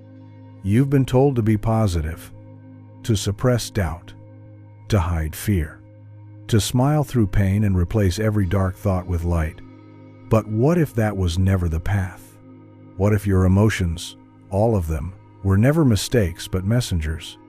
What if they were not blocks to manifestation but bridges? You see, your emotions are not your enemy. They are energy in motion, and energy, by its very nature, is neutral until you give it meaning. Fear, anger, sadness, jealousy. These are not punishments. They are portals. They are not to be silenced. They are to be felt, understood, and then transmuted like raw ore into gold. This is the sacred art of emotional alchemy. Not resisting your feelings, but releasing their wisdom. Not pretending to be okay, but becoming powerful through your honesty. Imagine this. Fear and excitement. They feel almost the same in the body. A quickened pulse, a tightness in the chest, an electric surge through the core. The only difference is the story you attach to the feeling. Label it fear, and you freeze. Label it excitement, and you fly. The energy is the same. Only the meaning changes the direction. This is the key. Your emotions are not blocks. They are raw fuel. And when you learn to hold them with presence instead of panic, they become your greatest tools of transformation. There was a woman named Florence. Every morning she journaled her dreams. Every night she visualized peace and prosperity. But behind the rituals, there was a silent shame, a hidden frustration. She still felt afraid, still felt unworthy, still felt overwhelmed, and she thought, I must be failing. Until one day, she met a wise elder who said simply, your emotions are not problems to solve. They are energy to transform. Florence wept, not from sadness, but from recognition. She had spent years trying to be spiritual enough, calm enough, perfect enough. But in that moment, she understood. She didn't need to escape her emotions. She needed to embrace them. That night, she sat in meditation, not to silence her fear, but to feel it. She asked her body, where does fear live? Her stomach tightened. Her breath grew shallow. And then she stayed. Present. Soft. Still. She didn't run. She didn't recite a mantra. She listened. And the fear changed. It softened. It moved. It opened into clarity. It told her, I am not here to stop you. I am here to prepare you. And that was the moment of transmutation. From that day forward, Florence became an alchemist. She stopped trying to avoid her emotional states. She partnered with them. When shame arose, she asked, what is this trying to teach me about my value? When anger flared, she asked, what boundary have I been afraid to set? When sadness visited, she whispered, what truth am I finally ready to feel? She stopped being afraid of her own depth. And her manifestations began to arrive. Faster, cleaner, with less effort. Not because she finally got it right, but because she stopped rejecting the most powerful parts of herself. This is the lesson. You cannot manifest from suppression. You can only manifest from wholeness.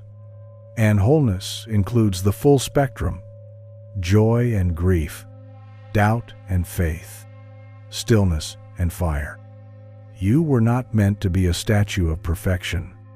You were meant to be a symphony of feeling each note vibrating with divine creative power. So now, bring to mind an emotion you've been trying to fix. Not with judgment, with curiosity. Where does it live in your body? What would happen if you stopped resisting it and started listening?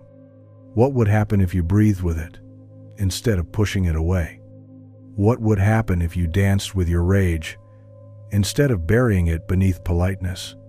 What would happen if you cried deeply and let the water cleanse you instead of damming it? This is not weakness. This is sacred power. Because what you feel fully, you heal fully. What you embrace, you transform. And when your emotions become allies instead of enemies, you unlock a deeper level of creation.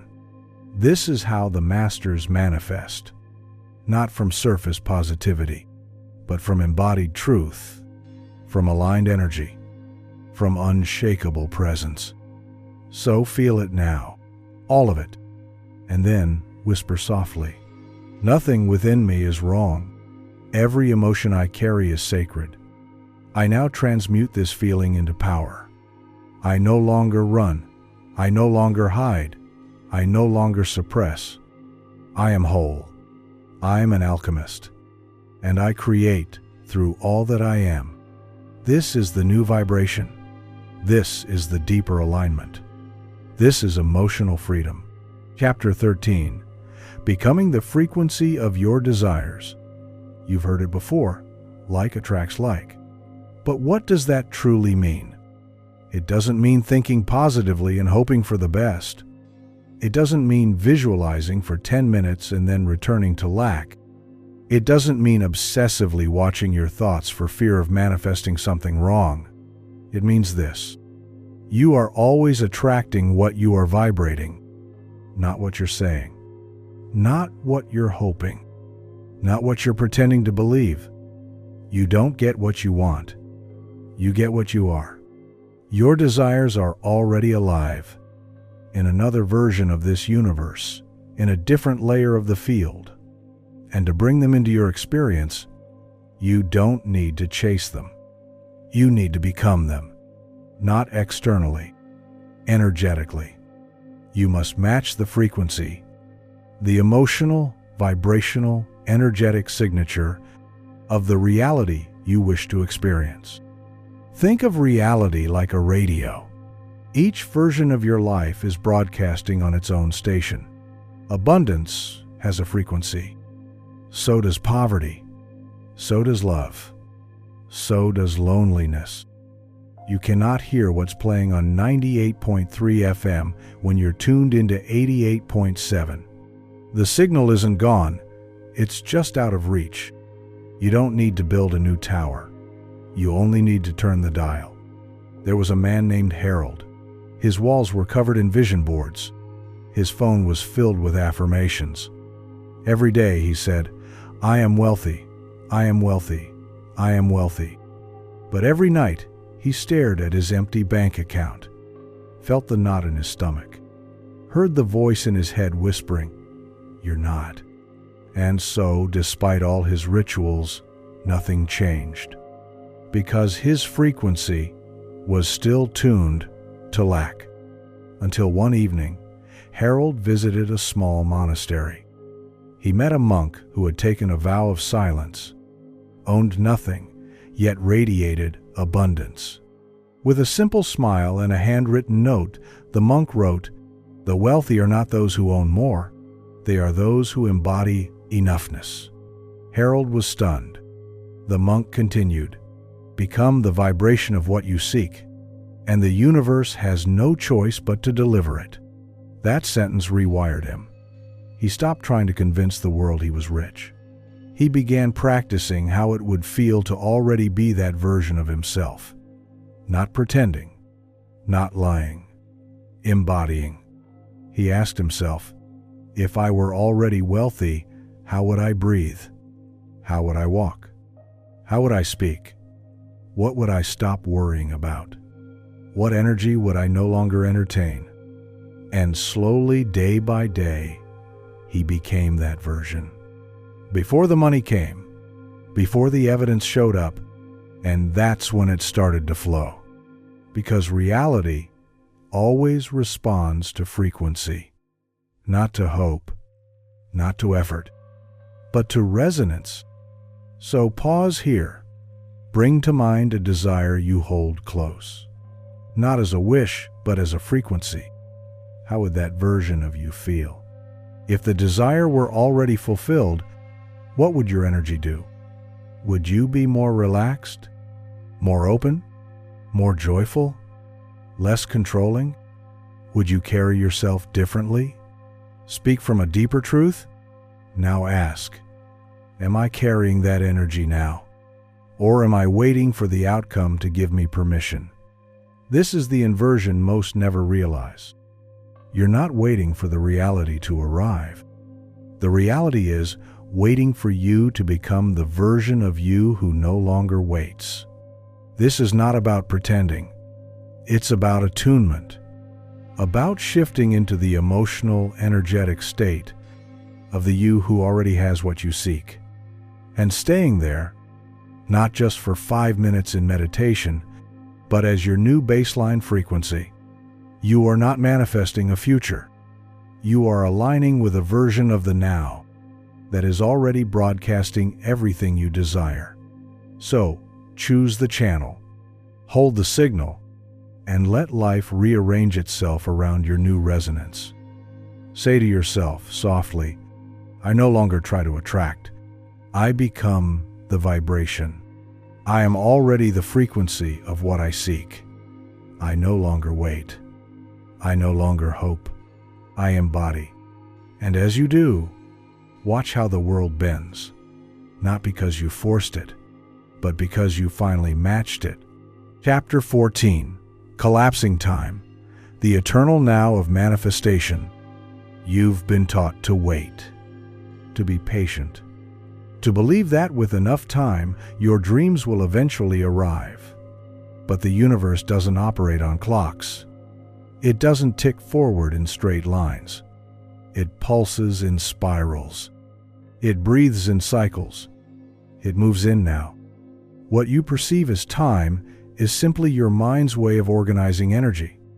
Linear, predictable, step by step. But your desires don't live in the future. They live in frequencies. And frequencies exist outside of time. You do not manifest by waiting. You manifest by matching and collapsing the distance between who you are and who you desire to be. This is the great secret. Time is not real. Now is everything. There was a woman named Esther. Every morning she said her affirmations. Every night she visualized the life she wanted. And every time something didn't show up, she'd whisper to herself, divine timing, maybe next month, maybe next year. And so, her manifestations became distant. Not because they weren't possible, but because she placed them in the future. She created a timeline and trapped her desires within it. Until one day, at a cafe, she met a man studying quantum mechanics. Over coffee and curiosity, he explained, "The future doesn't exist until you observe it. There are infinite futures, but only the one you emotionally occupy becomes real." Esther blinked. "But how do I stop waiting?" He smiled. "Stop expecting it later. Live it now." That night, she tried something different. She didn't visualize the desire as approaching. She stepped into the energy of it being already here. She cooked dinner as if her dream life had already begun. She walked with the lightness of one who no longer hopes, but remembers. And within days, the energy shifted. The waiting dissolved, and opportunities long held up suddenly arrived. Not because she had earned them, but because she had collapsed time by collapsing into now. You see, every moment you think in terms of someday, you push your desire just out of reach. The universe mirrors your timeline. When you say soon, the universe says not yet. When you say later, the universe delays. But when you say with your whole being, now, everything begins to move. Because manifestation isn't a process. It's a state. The longer you wait to feel it, the longer you wait to see it. But the moment you feel it now, you pull it from the quantum into the physical. So ask yourself, what have I placed in the future? What dream have I kept on the horizon, beautiful, distant, always coming, but never here? And can I now collapse that time? Not through effort, not through strategy, but through being. How would you live today if what you wanted had already arrived? How would you breathe? How would you speak to others? How would you treat your body? How would you feel when you wake up? Not in imagination, in embodiment. This is the real work. To live in the end before the end arrives. To make the vibration of already having it more real than the evidence of lack. You are not waiting for the universe. The universe is waiting for you to stop waiting. So shift now. Say aloud, I no longer chase. I no longer wait. I collapse all time. What I seek is already here. I feel it. I live it. I embody it. I am now. Feel those words not as hope, but as frequency. Let every cell in your body carry the truth of already done. Let the illusion of waiting fall away. Let the timelines dissolve into a singular point of power, this moment. Because this is where all creation happens. Not tomorrow, not after the next workshop, or the next paycheck, or the next relationship. Here. Now. The portal is always now. So, enter, and watch as the world shifts to match the version of you, who finally remembered there is no waiting in the quantum, only receiving in the present. Chapter 15. Mirror reality. Life reflects who you are. Everything around you is you, not the conscious you that speaks words of hope and desire, but the vibrational you, the one beneath the words, beneath the masks, beneath the performance. This world is not fixed. It is fluid. It is reflective. And it is mirroring back, moment by moment, the truth you carry inside. Your relationships, your finances, your circumstances, your delays, your bad luck, your breakthroughs, all of it, a perfect mirror, not of what you wish for, but of what you believe. Life is not responding to your affirmations. It's responding to your assumptions. There was a man named Robert. He was kind, intelligent, hardworking, yet no matter what he did, the world seemed to reject him. Every job slipped through his fingers. Every connection faded. And every day, he felt more invisible. He believed life was unfair, that others were luckier, that maybe he just wasn't meant for more. One afternoon in a quiet cafe, he sat watching people walk by, and in their eyes, he saw his own beliefs reflected. He saw judgment where there may have been curiosity. He saw rejection where there may have been indifference. He saw lack because that's what he was tuned to receive.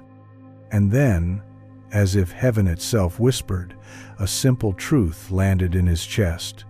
The world is not showing you what's true. It's showing you what you believe. And in that moment, the mirror cracked. He didn't suddenly gain confidence.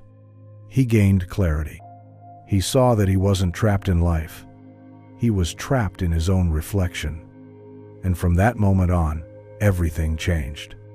Not because the world shifted first, but because he did. He began asking a new question. If my life is a mirror, what is it showing me about myself? He realized that the rejections weren't personal. They were feedback loops.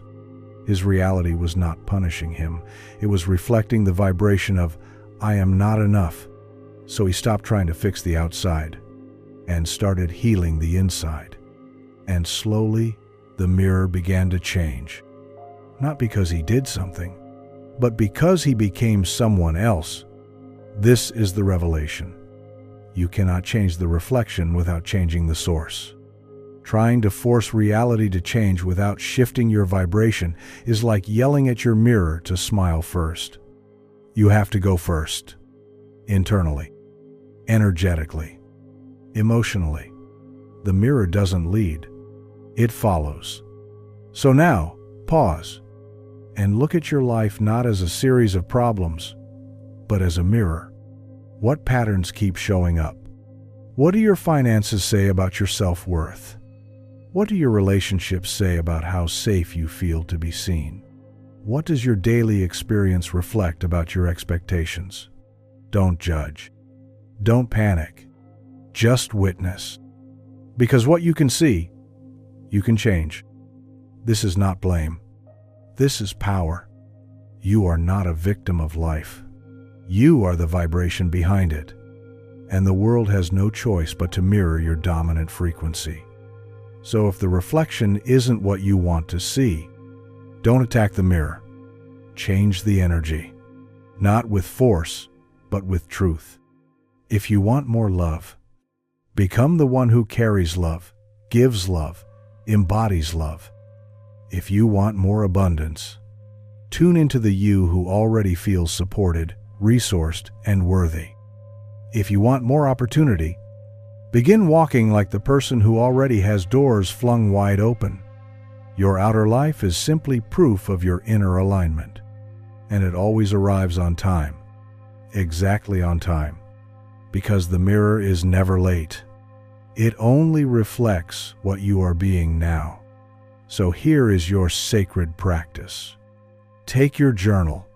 Write down 3 recurring experiences in your life, areas where you feel blocked, limited, or stuck. Now, instead of asking, "Why is this happening to me?" ask, "What belief must I be holding that allows this to be reflected?" Then go deeper. Is it a belief about worth? About what's possible?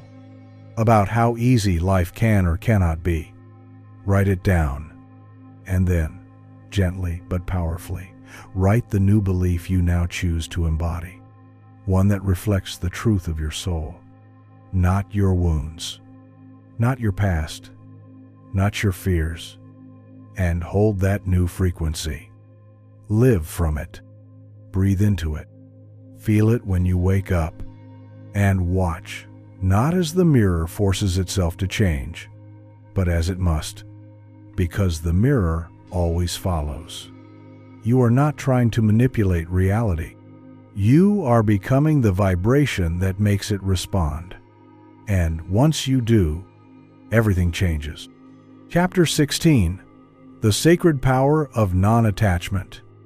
You've been taught that if you want something enough, if you focus, desire, visualize, chase, then the universe will deliver it. But that is not how creation works. Because wanting carries with it the vibration of not having, and chasing whispers to the universe, "I am incomplete."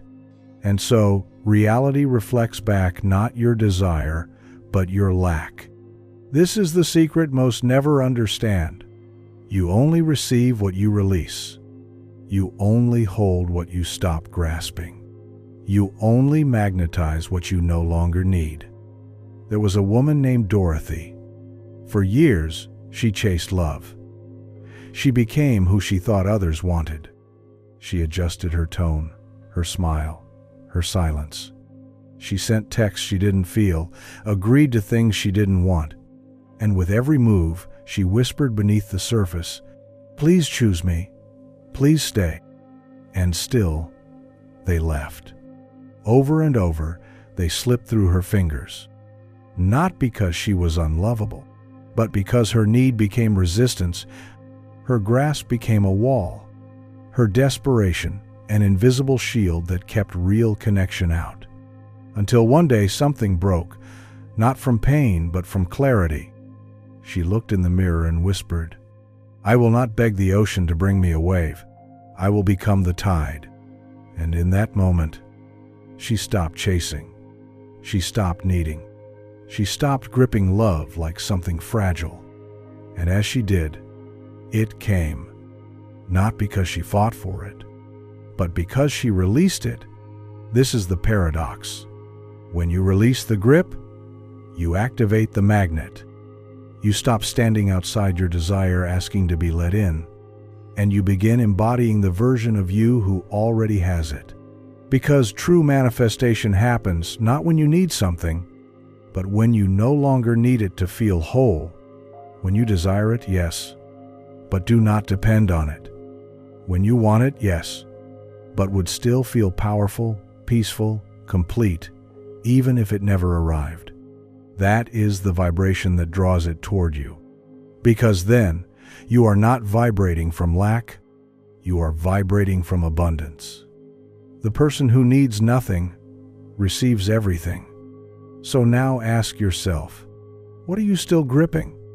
What are you praying for so tightly that your very prayer is blocking it? Is it the money? The approval? The partner? The result?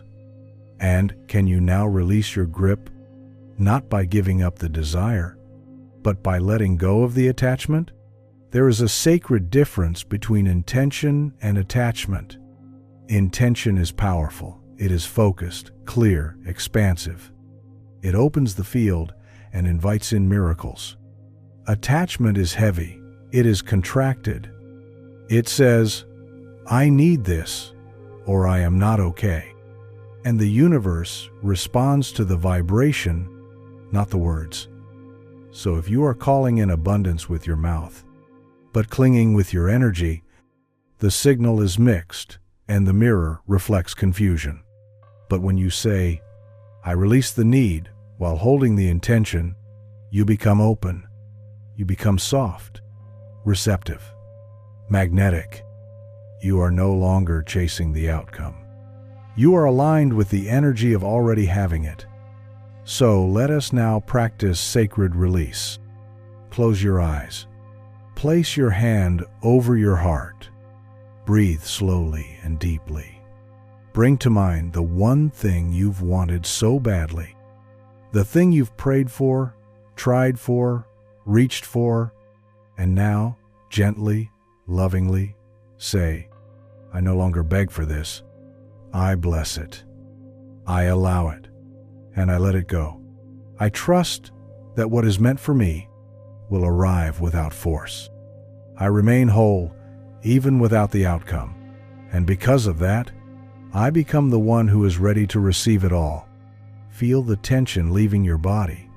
Feel the breath return to your lungs. Feel the grip of attachment loosening its hold. And feel the space opening within you. That space is your receiving channel, not clogged by need, not blocked by desperation, but clear, open, ready. You are not meant to chase what is already yours. You are meant to align, to allow, and to let it come. And it will come.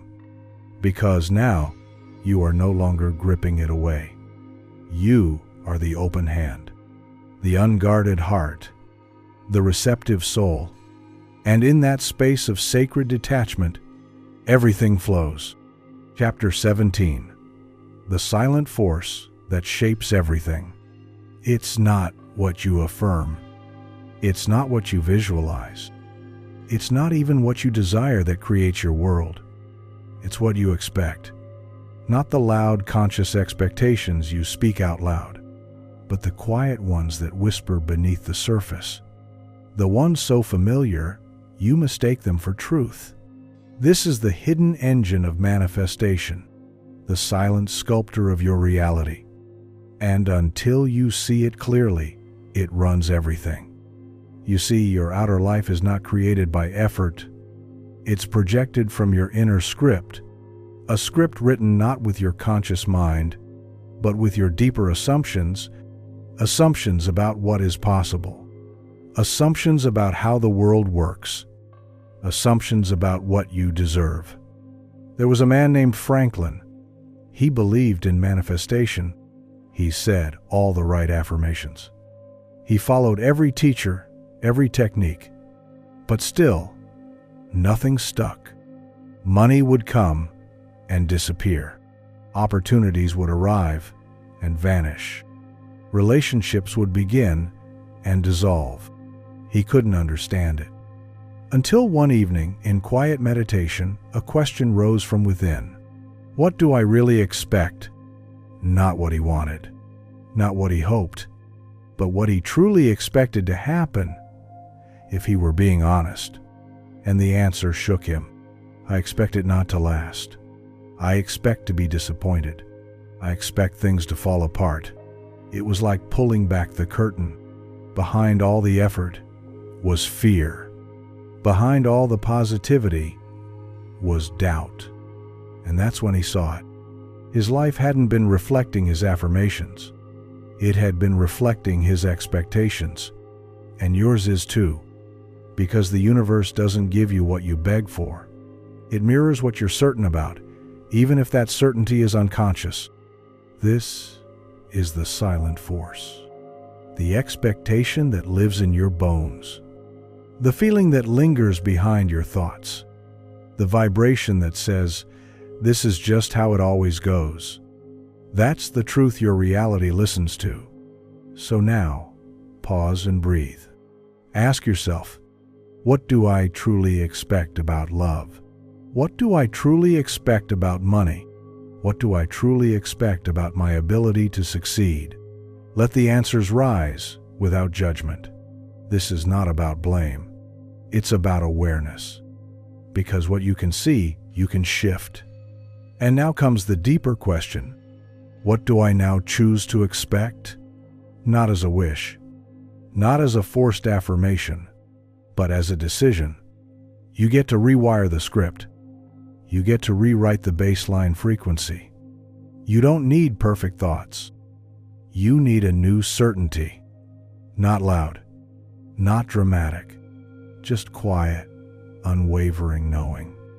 Like the knowing that the sun will rise.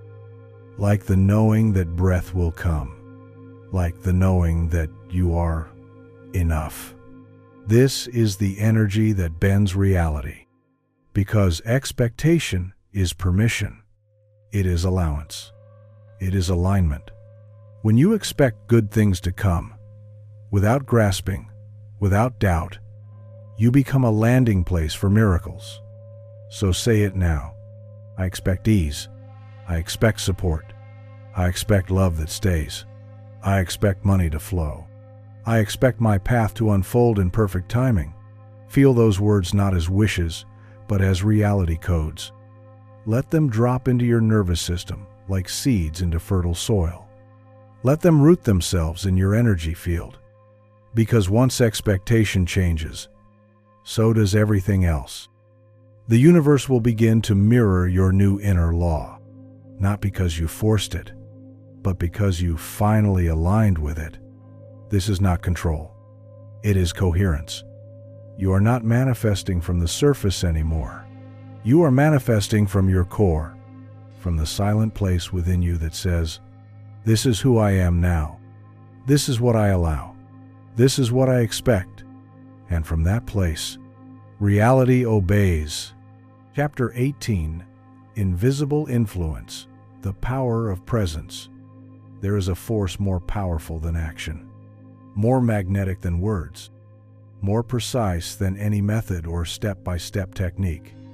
That force is your presence. Long before you speak, you are broadcasting. Long before you move, you are influencing.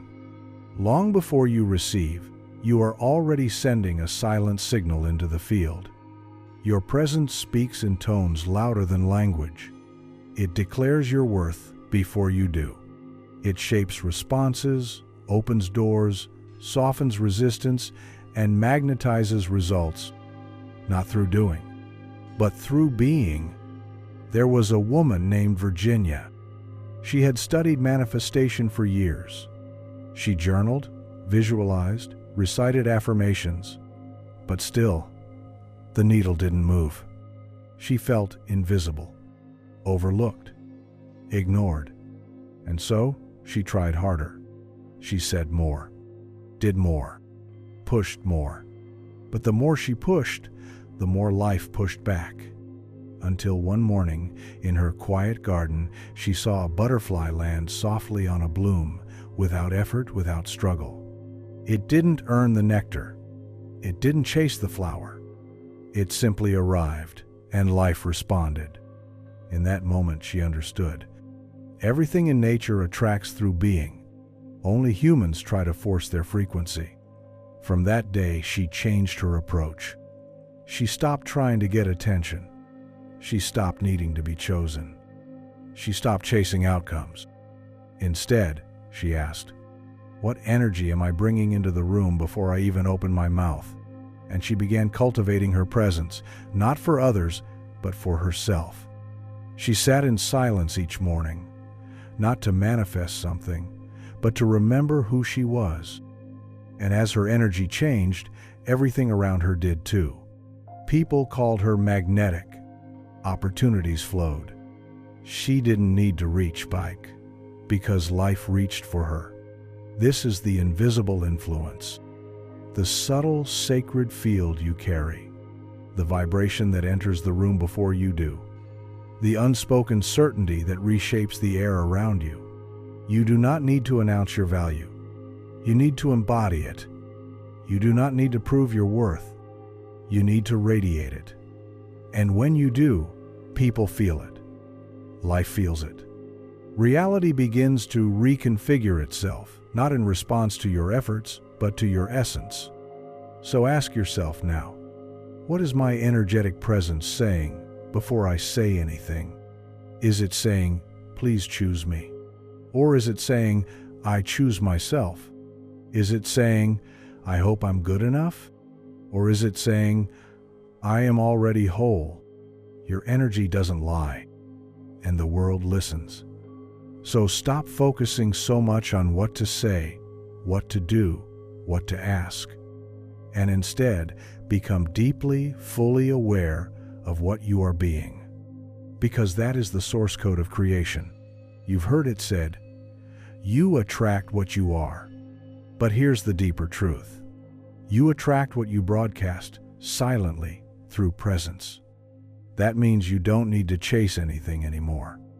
You don't need to convince anyone. You don't need to reach or grab or struggle. You need only to settle fully into the truth of who you are and let that truth speak. This is not arrogance. It's alignment. It's what the masters knew. It's what the sages radiated. They didn't force influence. They didn't seek approval. They walked with a presence so anchored, the world adjusted to them.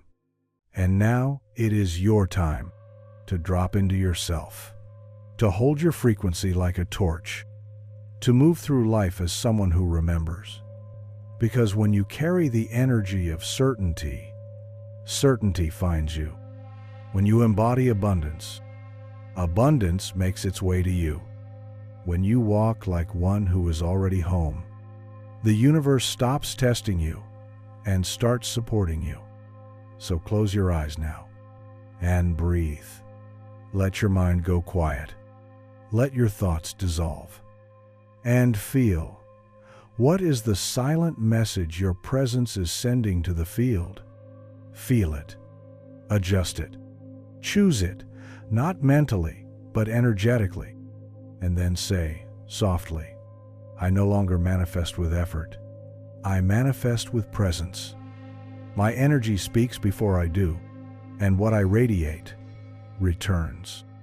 You are not required to do more. You are only required to be more fully yourself. And from that wholeness, that quiet power, the world begins to bend. Chapter 19. The Energy Loop. Why it keeps slipping away. There are times when it feels like the universe is teasing you. You get close. You touch the dream. You almost hold it in your hands. And then it slips. It fades. It vanishes. And you're left wondering, what did I do wrong? You didn't do anything wrong. You just didn't see the loop. There is an unseen rhythm in your energy field. A loop that plays again and again, drawing in what you desire. and then pushing it away. Not because you are unworthy, not because the universe is cruel, but because there's an energetic contradiction at your core. You are asking for one thing, but vibrating something else. You are calling for abundance while expecting loss. You are affirming confidence while embodying fear. You are visualizing the door opening while clenching in resistance. This creates interference, like ripples crashing into each other in a river.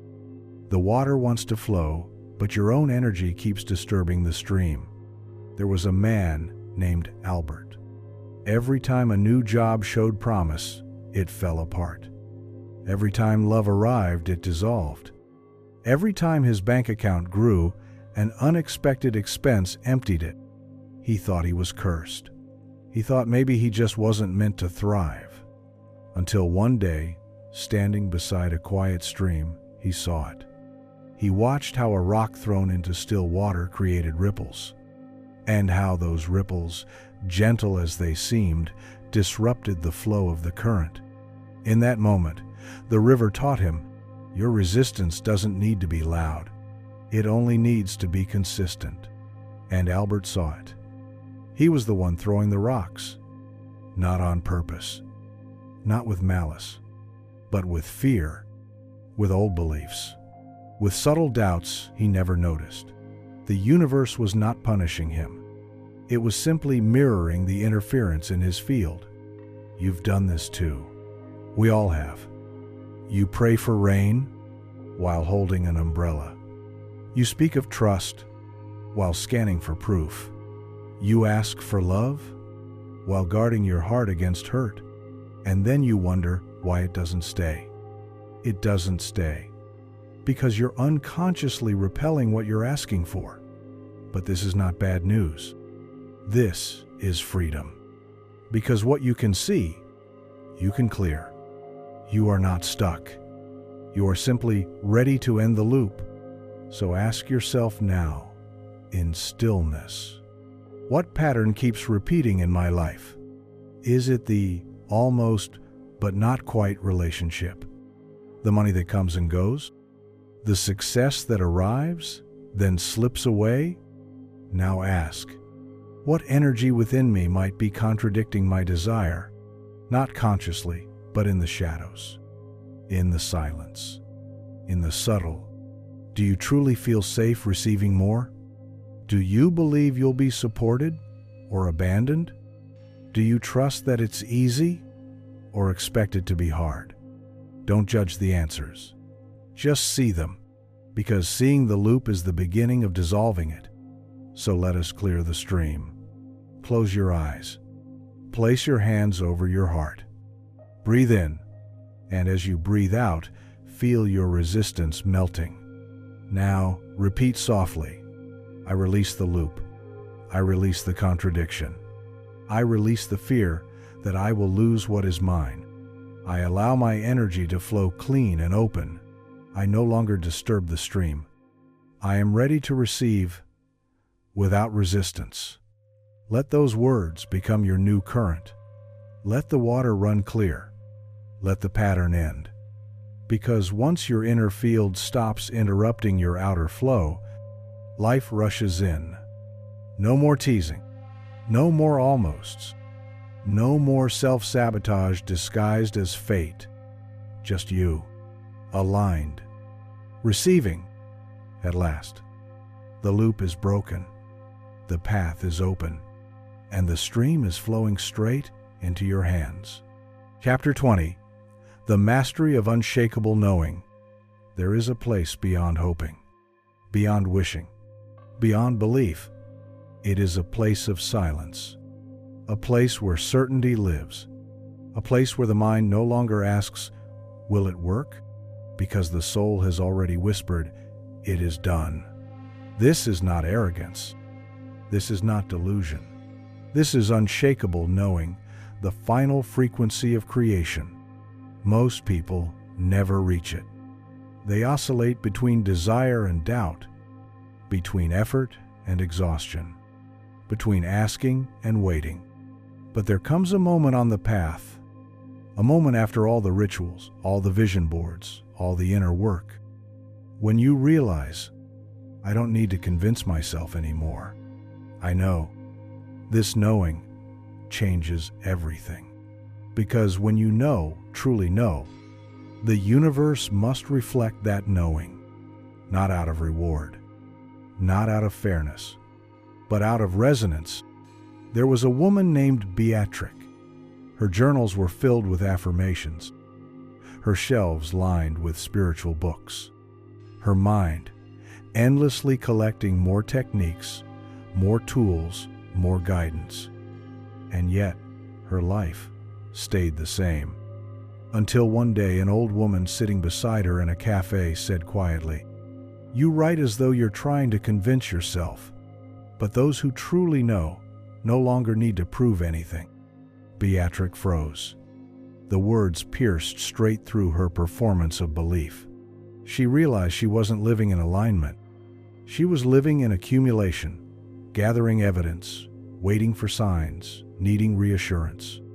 But the masters, they don't wait for signs. They become the sign. And so she let go. She stopped writing affirmations she didn't feel. She stopped chasing proof. She stopped pretending to trust the universe while secretly doubting everything. And instead, she dropped into her body, into her breath, into her inner silence. And she decided, not with thought, but with presence, I already have it. It is already done. And everything changed. Because knowing is the point of no return. It is the vibration of inevitability. It's not maybe. It's not someday. It's done. So now, pause and ask yourself, where am I still trying to believe? Where am I still hoping instead of knowing? Don't answer with your mind.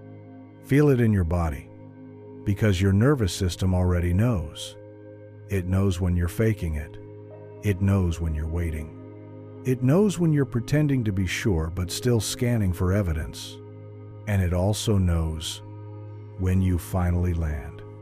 When you stop reaching, stop doubting, stop wavering, and begin to embody the truth you've always sensed underneath. You are the creator. You are the key. You are the vibration that bends reality, not when you believe it hard enough, but when you live from it as your baseline identity. So, let us practice now. Close your eyes. Bring to mind your deepest desire, the one you've held, hoped for, prayed over. Now speak not as a seeker, but as the source. It is already mine. It is already done. There is nothing left to wait for. Breathe into that knowing. Don't ask when. Don't ask how. Just know and feel the frequency settle in your bones. Feel your energy sharpen. Feel the mirror of life receive the new code. Because when you know, you stop asking. When you know, you stop needing. When you know, you command the field with your very presence. And that knowing becomes your compass, your clarity, your unshakable foundation. No matter what the world shows you, you don't flinch. You don't adjust. You don't plead. You stand in the vibration of, this is who I am now, and this is the reality that matches me. That is the mastery. That is the summit. That is the doorway beyond all others. And now, you have walked through it. Chapter 21. The door that only disappears when you stop knocking. You've been told to knock, to ask, to persist, to demonstrate worth through unwavering desire. But what if the door isn't locked? What if the door never existed at all? What if the very act of knocking is what keeps you outside? There is a sacred truth, hidden in plain sight. You don't have to knock on what you already own. An abundance, true, infinite, eternal abundance, is your birthright. Not something to be earned. Not something to be bargained for. Not something to chase. It is something to embody, to become, to remember. There was a man named Raymond. He stood before the same oak door in his mind for years. It symbolized everything he wanted: success, peace, wealth, love, freedom. Every morning he whispered prayers and pressed his palm against the cool surface. He asked. He pleaded. He waited. "Please, let me in." And the door never moved. Until one morning, weary from effort, Raymond simply sat down. He stopped knocking, stopped asking, stopped trying to prove anything. He just became still. And in the silence, something shifted. The door began to fade. And in its place was open sky. No wall, no threshold, no separation. Just presence, just knowing, just being. And it dawned on him clear as light. The door was never locked. It was never real. It was the illusion of unworthiness made solid. And the moment I stopped knocking, I realized I was already inside. This is what most never understand. When you keep knocking, you keep telling the universe, "I am outside." When you keep asking, you keep vibrating, "I do not have." When you beg, even in prayer, you are declaring, "This belongs to someone else." And so the mirror reflects that, not to punish you, but to faithfully echo your vibration. You are not waiting for permission to enter. You are remembering that the kingdom lives within. The house you long for is built inside you. The peace you chase is seated in your breath. The wealth you seek is already vibrating in your energy field. And the only thing that ever stood in the way was the belief that you were separate. So ask yourself now, where are you still knocking? Where in your life are you standing with your hand outstretched, waiting for a door to open? And what if you stopped? What if you stepped back and looked around? You might find you were already on the other side. Not because you got in, but because you stopped pretending you were out. This is the final alchemy. Be the one who belongs, not the one who waits to be allowed. Feel that shift. It is not a doing. It is a becoming. And once you truly become the one who is already there, the door dissolves. The house of wealth is yours. The temple of peace is yours. The land of love is yours. Not later, not with effort. Now, because the only door that ever existed was made of thought, and thought can be rewritten. Assumptions can be reversed. Stories can be unlearned. This is not a lesson. It is a release. So breathe deep and say now, softly, powerfully, I am no longer knocking. I am no longer asking. I am no longer seeking entry. I am already inside. I have always been. And now I remember. Let those words echo through every layer of your being. You don't need to try harder. You don't need to prove anything. You only need to return to what was always true. There is no door. There is no lock. There is only you and your willingness to stand in your own light. And now, you do. Chapter 22, The Power of the Invisible. There are things in this universe so powerful, they move without sound. Gravity does not shout to pull the tides. The seed does not proclaim its destiny to become a tree. The stars do not announce their presence, yet all who gaze upon them are changed. This is the nature of true power. It does not ask for attention. It does not perform for approval. It does not seek validation. It simply is. And so it moves the world without touching it. You have been told to speak your dreams aloud, to write them down, to declare them to the world. And sometimes, yes, this helps. But there comes a point on the path when you must go beyond words, because words are weak compared to the force of silent knowing. There was a woman named Abigail. For years, she shared every goal with friends, posted every milestone, spoke her affirmations loudly and often, not to convince the universe, but to convince herself. And then she stopped. She didn't give up on her dreams. She simply went quiet. She no longer told others what she was building, no longer announced what she was manifesting. She didn't ask for permission, encouragement, or applause. She planted her intention like a seed, deep in her soul, and watered it with silence. She let it take root, far from the eyes of the world. And in the stillness, it grew. This is what few understand. The most potent intentions are not broadcast, they are embodied. They don't scatter their power by being shared too soon. They don't seek attention before they're ready. They incubate in the dark, like galaxies. You don't need to explain your dream.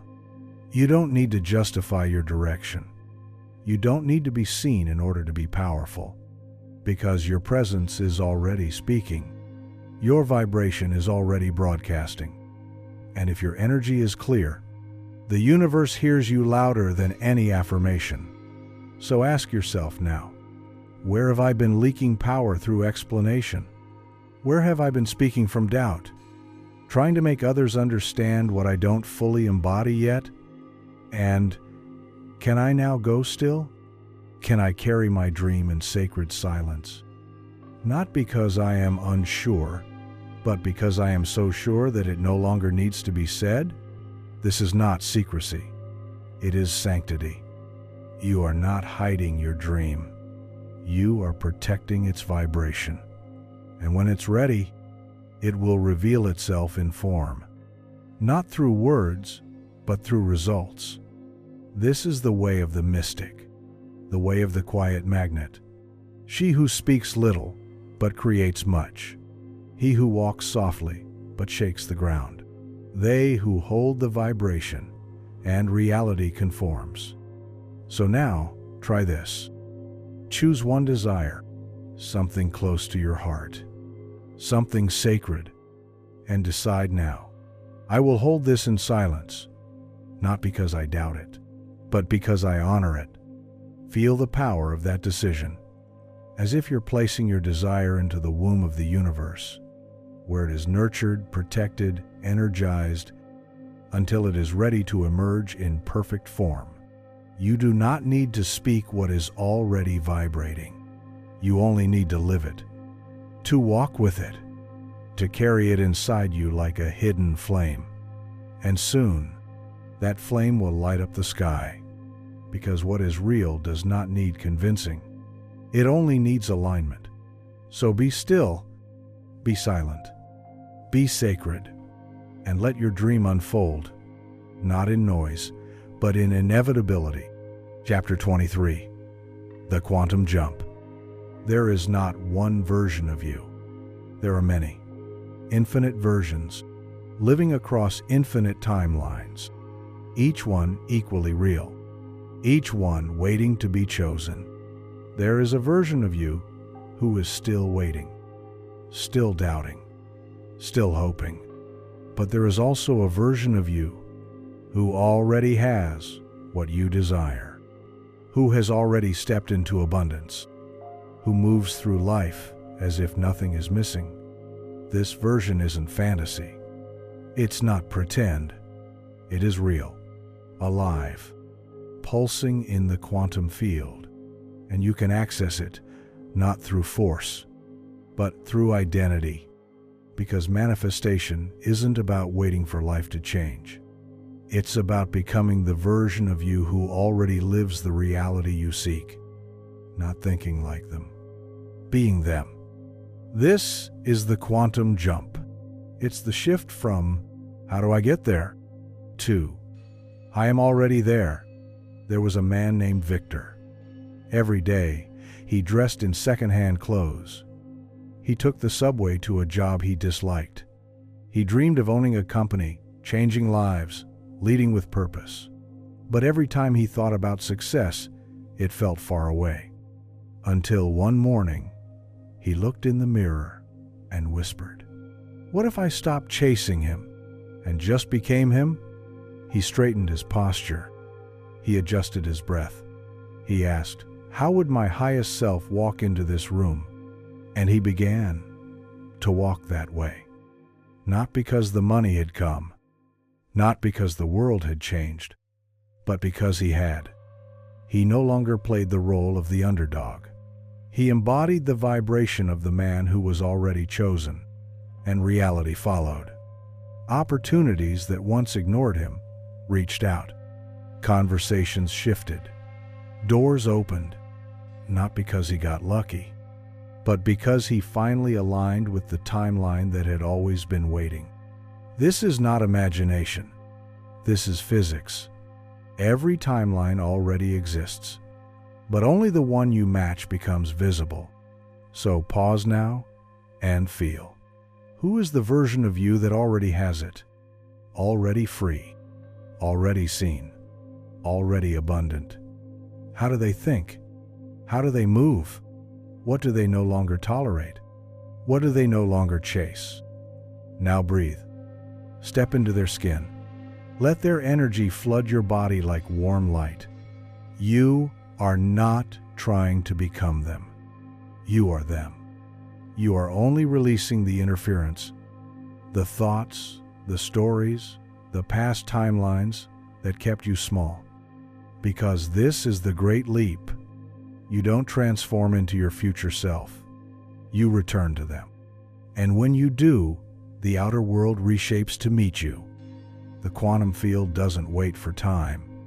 It responds to identity, to energy, to certainty. So try this practice now. Stand tall, close your eyes, and say aloud, "I am the version of me who already lives my dream life. I choose that timeline. I collapse all doubt. I collapse all waiting. I collapse all how. I am him. I am her. I am them now." And then take one action, small but bold, from this version of you. It could be a new habit, a new tone of voice, a decision made without fear, an email sent with certainty, a posture of power, a moment of silence instead of scarcity. Let the universe see you in this new frequency. And when it does, it will move mountains to meet you there. Because it's not the doing that manifests the miracle. It's the being. You are not chasing a future. You are selecting a self. And in this act of quantum selection, time bends. Reality rearranges. And what once felt far, now lives here, right here. In this breath, in this choice. In this chapter, Chapter 24, Absolute Certainty, the frequency that commands reality. There is a frequency so pure, so still, so commanding, that once you reach it, the universe no longer delays. It no longer tests or withholds or reflects your doubts. It simply delivers. Because at this frequency, you are no longer in the realm of belief. You are in the realm of certainty. Not hope, not trust, not positive thinking. Knowing, unshakable, unmovable, unquestioned. This is the vibration that reality cannot refuse. You do not attract what you want. You attract what you know is already yours. There was a woman named Evelyn. She had spent years visualizing, hoping, scripting, waiting. She said all the right affirmations. She spoke all the right words. But something was always missing, a quiet hesitation in her body, a silent question behind her smile. What if it doesn't happen? And so, it didn't. Not because the universe denied her, but because she was still asking instead of declaring. Until one day, she saw a child reach for a toy without asking, without doubt, without wondering if they deserved it. The child simply knew It's mine. And it was. And Evelyn whispered to herself, what if I let it be that simple? No more wondering. No more bargaining. No more waiting. Just certainty. From that moment forward, her life changed.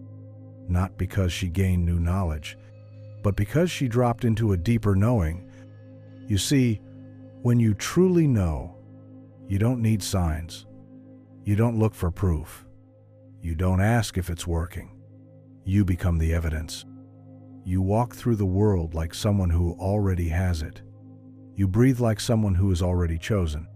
You make decisions like someone who is already blessed. Because you are. And reality? It falls in line. Not because you earned it, but because your frequency no longer allows for anything else. So pause now and breathe deep. Scan your energy for hesitation. Where are you still wondering, will this happen? Where are you still seeking confirmation? And can you now drop into a deeper layer? Not to convince yourself, but to anchor yourself. Say aloud, I no longer hope. I no longer ask. I know. It is done. Feel the vibration of those words settle into your bones. Not as magic, not as effort, as law. Because the sun doesn't try to rise. It rises because it must. And when you embody that same level of certainty, the universe doesn't try to bring your manifestation. It brings it because it must. So here is your sacred practice. Write down the 3 areas of your life where you still carry doubt. Then, next to each one, write the new truth, the vibration of already done. Not, I want more money, but I am wealth. Not, I hope love finds me, but I am love and it surrounds me always. Not, one day success will come, but I walk as success now. Then read those statements slowly, not with your voice, but with your energy. Feel the gap closing. Feel the truth stabilizing.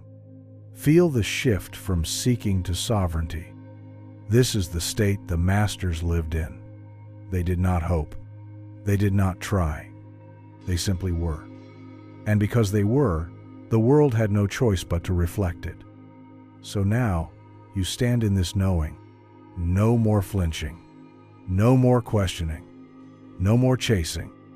You know. You are. It is done. Chapter 25. Living in the End, the reality that already exists. You were never meant to live in waiting. You were never meant to remain in the hallway, wishing for doors to open. The great secret, the final key, is this: you must live from the reality you desire before it shows up. Not think about it, not daydream it, not chase it, but live it, feel it, embody it. Because reality does not create your frequency. Your frequency creates reality. You do not wait for proof. You become proof. There was a man named Thomas. He had a dream: to build something that mattered, to be free, to make his mark. But every day, he lived as though it were far away. He prepared. He planned. He postponed joy for some future moment when it would finally happen. And so it stayed far, just out of reach. Like a reflection in water, visible but untouchable. Until one night, he read these words: "Live in the end." And something clicked. He realized he had spent his life standing outside the house, planning how to decorate it, when he could have simply moved in. From that day forward, he made a new decision: to walk like it had already happened, to speak like the man he was becoming, to breathe like the man who already had it all. Not because he was pretending, but because he was remembering. And slowly, the world began to adjust. Not because he forced it, but because he aligned with it. This is the final alchemy. When you live in the end begins to live through you. Because, in truth, the end isn't in the future. It already exists. In the eternal now. In the quantum field. In the unseen space beyond time. And the only thing required of you is to match it. To become the one who already lives there. So ask yourself, how would I move if I already had it? How would I respond if I knew it was done? How would I feel today if the world outside already matched the world I hold within? Feel that version of you. Feel the calm. Feel the power. Feel the naturalness of it. There is no surprise, no fireworks, no moment of arrival. Just quiet, unshakable, knowing, of course this is my life. It always was. And now you live from that. You dress from that. You speak from that. You invest, decide, create from that. You live in the end, and the end begins to shape the present. You no longer act as if. You act as is. Not a character you play, but a frequency you return to, again and again, until there is no more gap. So now, try this. Close your eyes. See yourself waking up tomorrow morning, already in your dream life. Not imagining it, living it. What is different? How do you move through the day? What do you no longer tolerate? What do you now celebrate? Now open your eyes and start living from there. Not to make it happen, but because you finally understand it already has. You are not rehearsing the future. You are returning to what already belongs to you in the timeless field of truth. And this is the last door. You don't knock. You don't wait. You walk through, as the version of you who already lives in the world you once only dreamed of. And the moment you do, the world must catch up. Let us now arrive at the sacred end of this journey. The final page, the last breath, the quiet return to the eternal truth. You've walked through illusion. You've remembered your power. You've aligned with abundance. You've become the key. And now, it is time to close the book, not with finality, but with awakening. Conclusion. You'll never be the same again. There are journeys that change your mood, journeys that shift your thoughts. And then there are journeys that rewrite your entire being. This was one of those. You began this path with questions. How do I manifest? What am I doing wrong? Why won't it happen? But now, you leave with no questions, only certainty. Not because everything outside of you has changed, but because everything within you has. And that was always the secret, wasn't it? It was never about learning something new.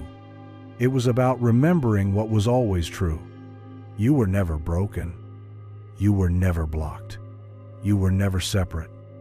You were simply standing on the wrong side of the mirror, trying to change the reflection instead of becoming the one it reflects.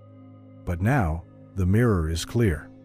You know, manifestation is not something you do. It is something you are. Abundance is not a reward. It is your natural state. The universe is not something to beg. It is something you are in constant communion with. There is no gap, no chase, no waiting. You are not on the path. You are the path. And the version of you that once doubted, feared, struggled, they're fading now. Not erased, but integrated, transformed. You have stepped into the version of you that cannot go back. You have passed through the final veil. You have opened the last door. And now, you are the one who lives inside the wish already fulfilled, not as a visitor, but as a resident, because you no longer knock. You no longer wait. You no longer ask. You know. You command. You radiate. And life responds. Not in time, but in alignment. Not with effort, but with reflection. Not with noise, but with grace. You walk through this world now as one who remembers. And because you remember, you'll never be the same again. You are the source. You are the silence. You are the script. This isn't the end. It is the becoming. So close this book, not as someone who read words, but as someone who was rewritten by them. And when the old world calls you back into fear, smile gently and return to stillness, because now you know the truth. The last door was never outside you. It was inside you all along. And now that you've opened it, infinite abundance awaits. If this journey touched you, let it live inside you. Return to it as often as needed. And if you feel called, share this light with another. For truth, once awakened, spreads without effort, just like you now do.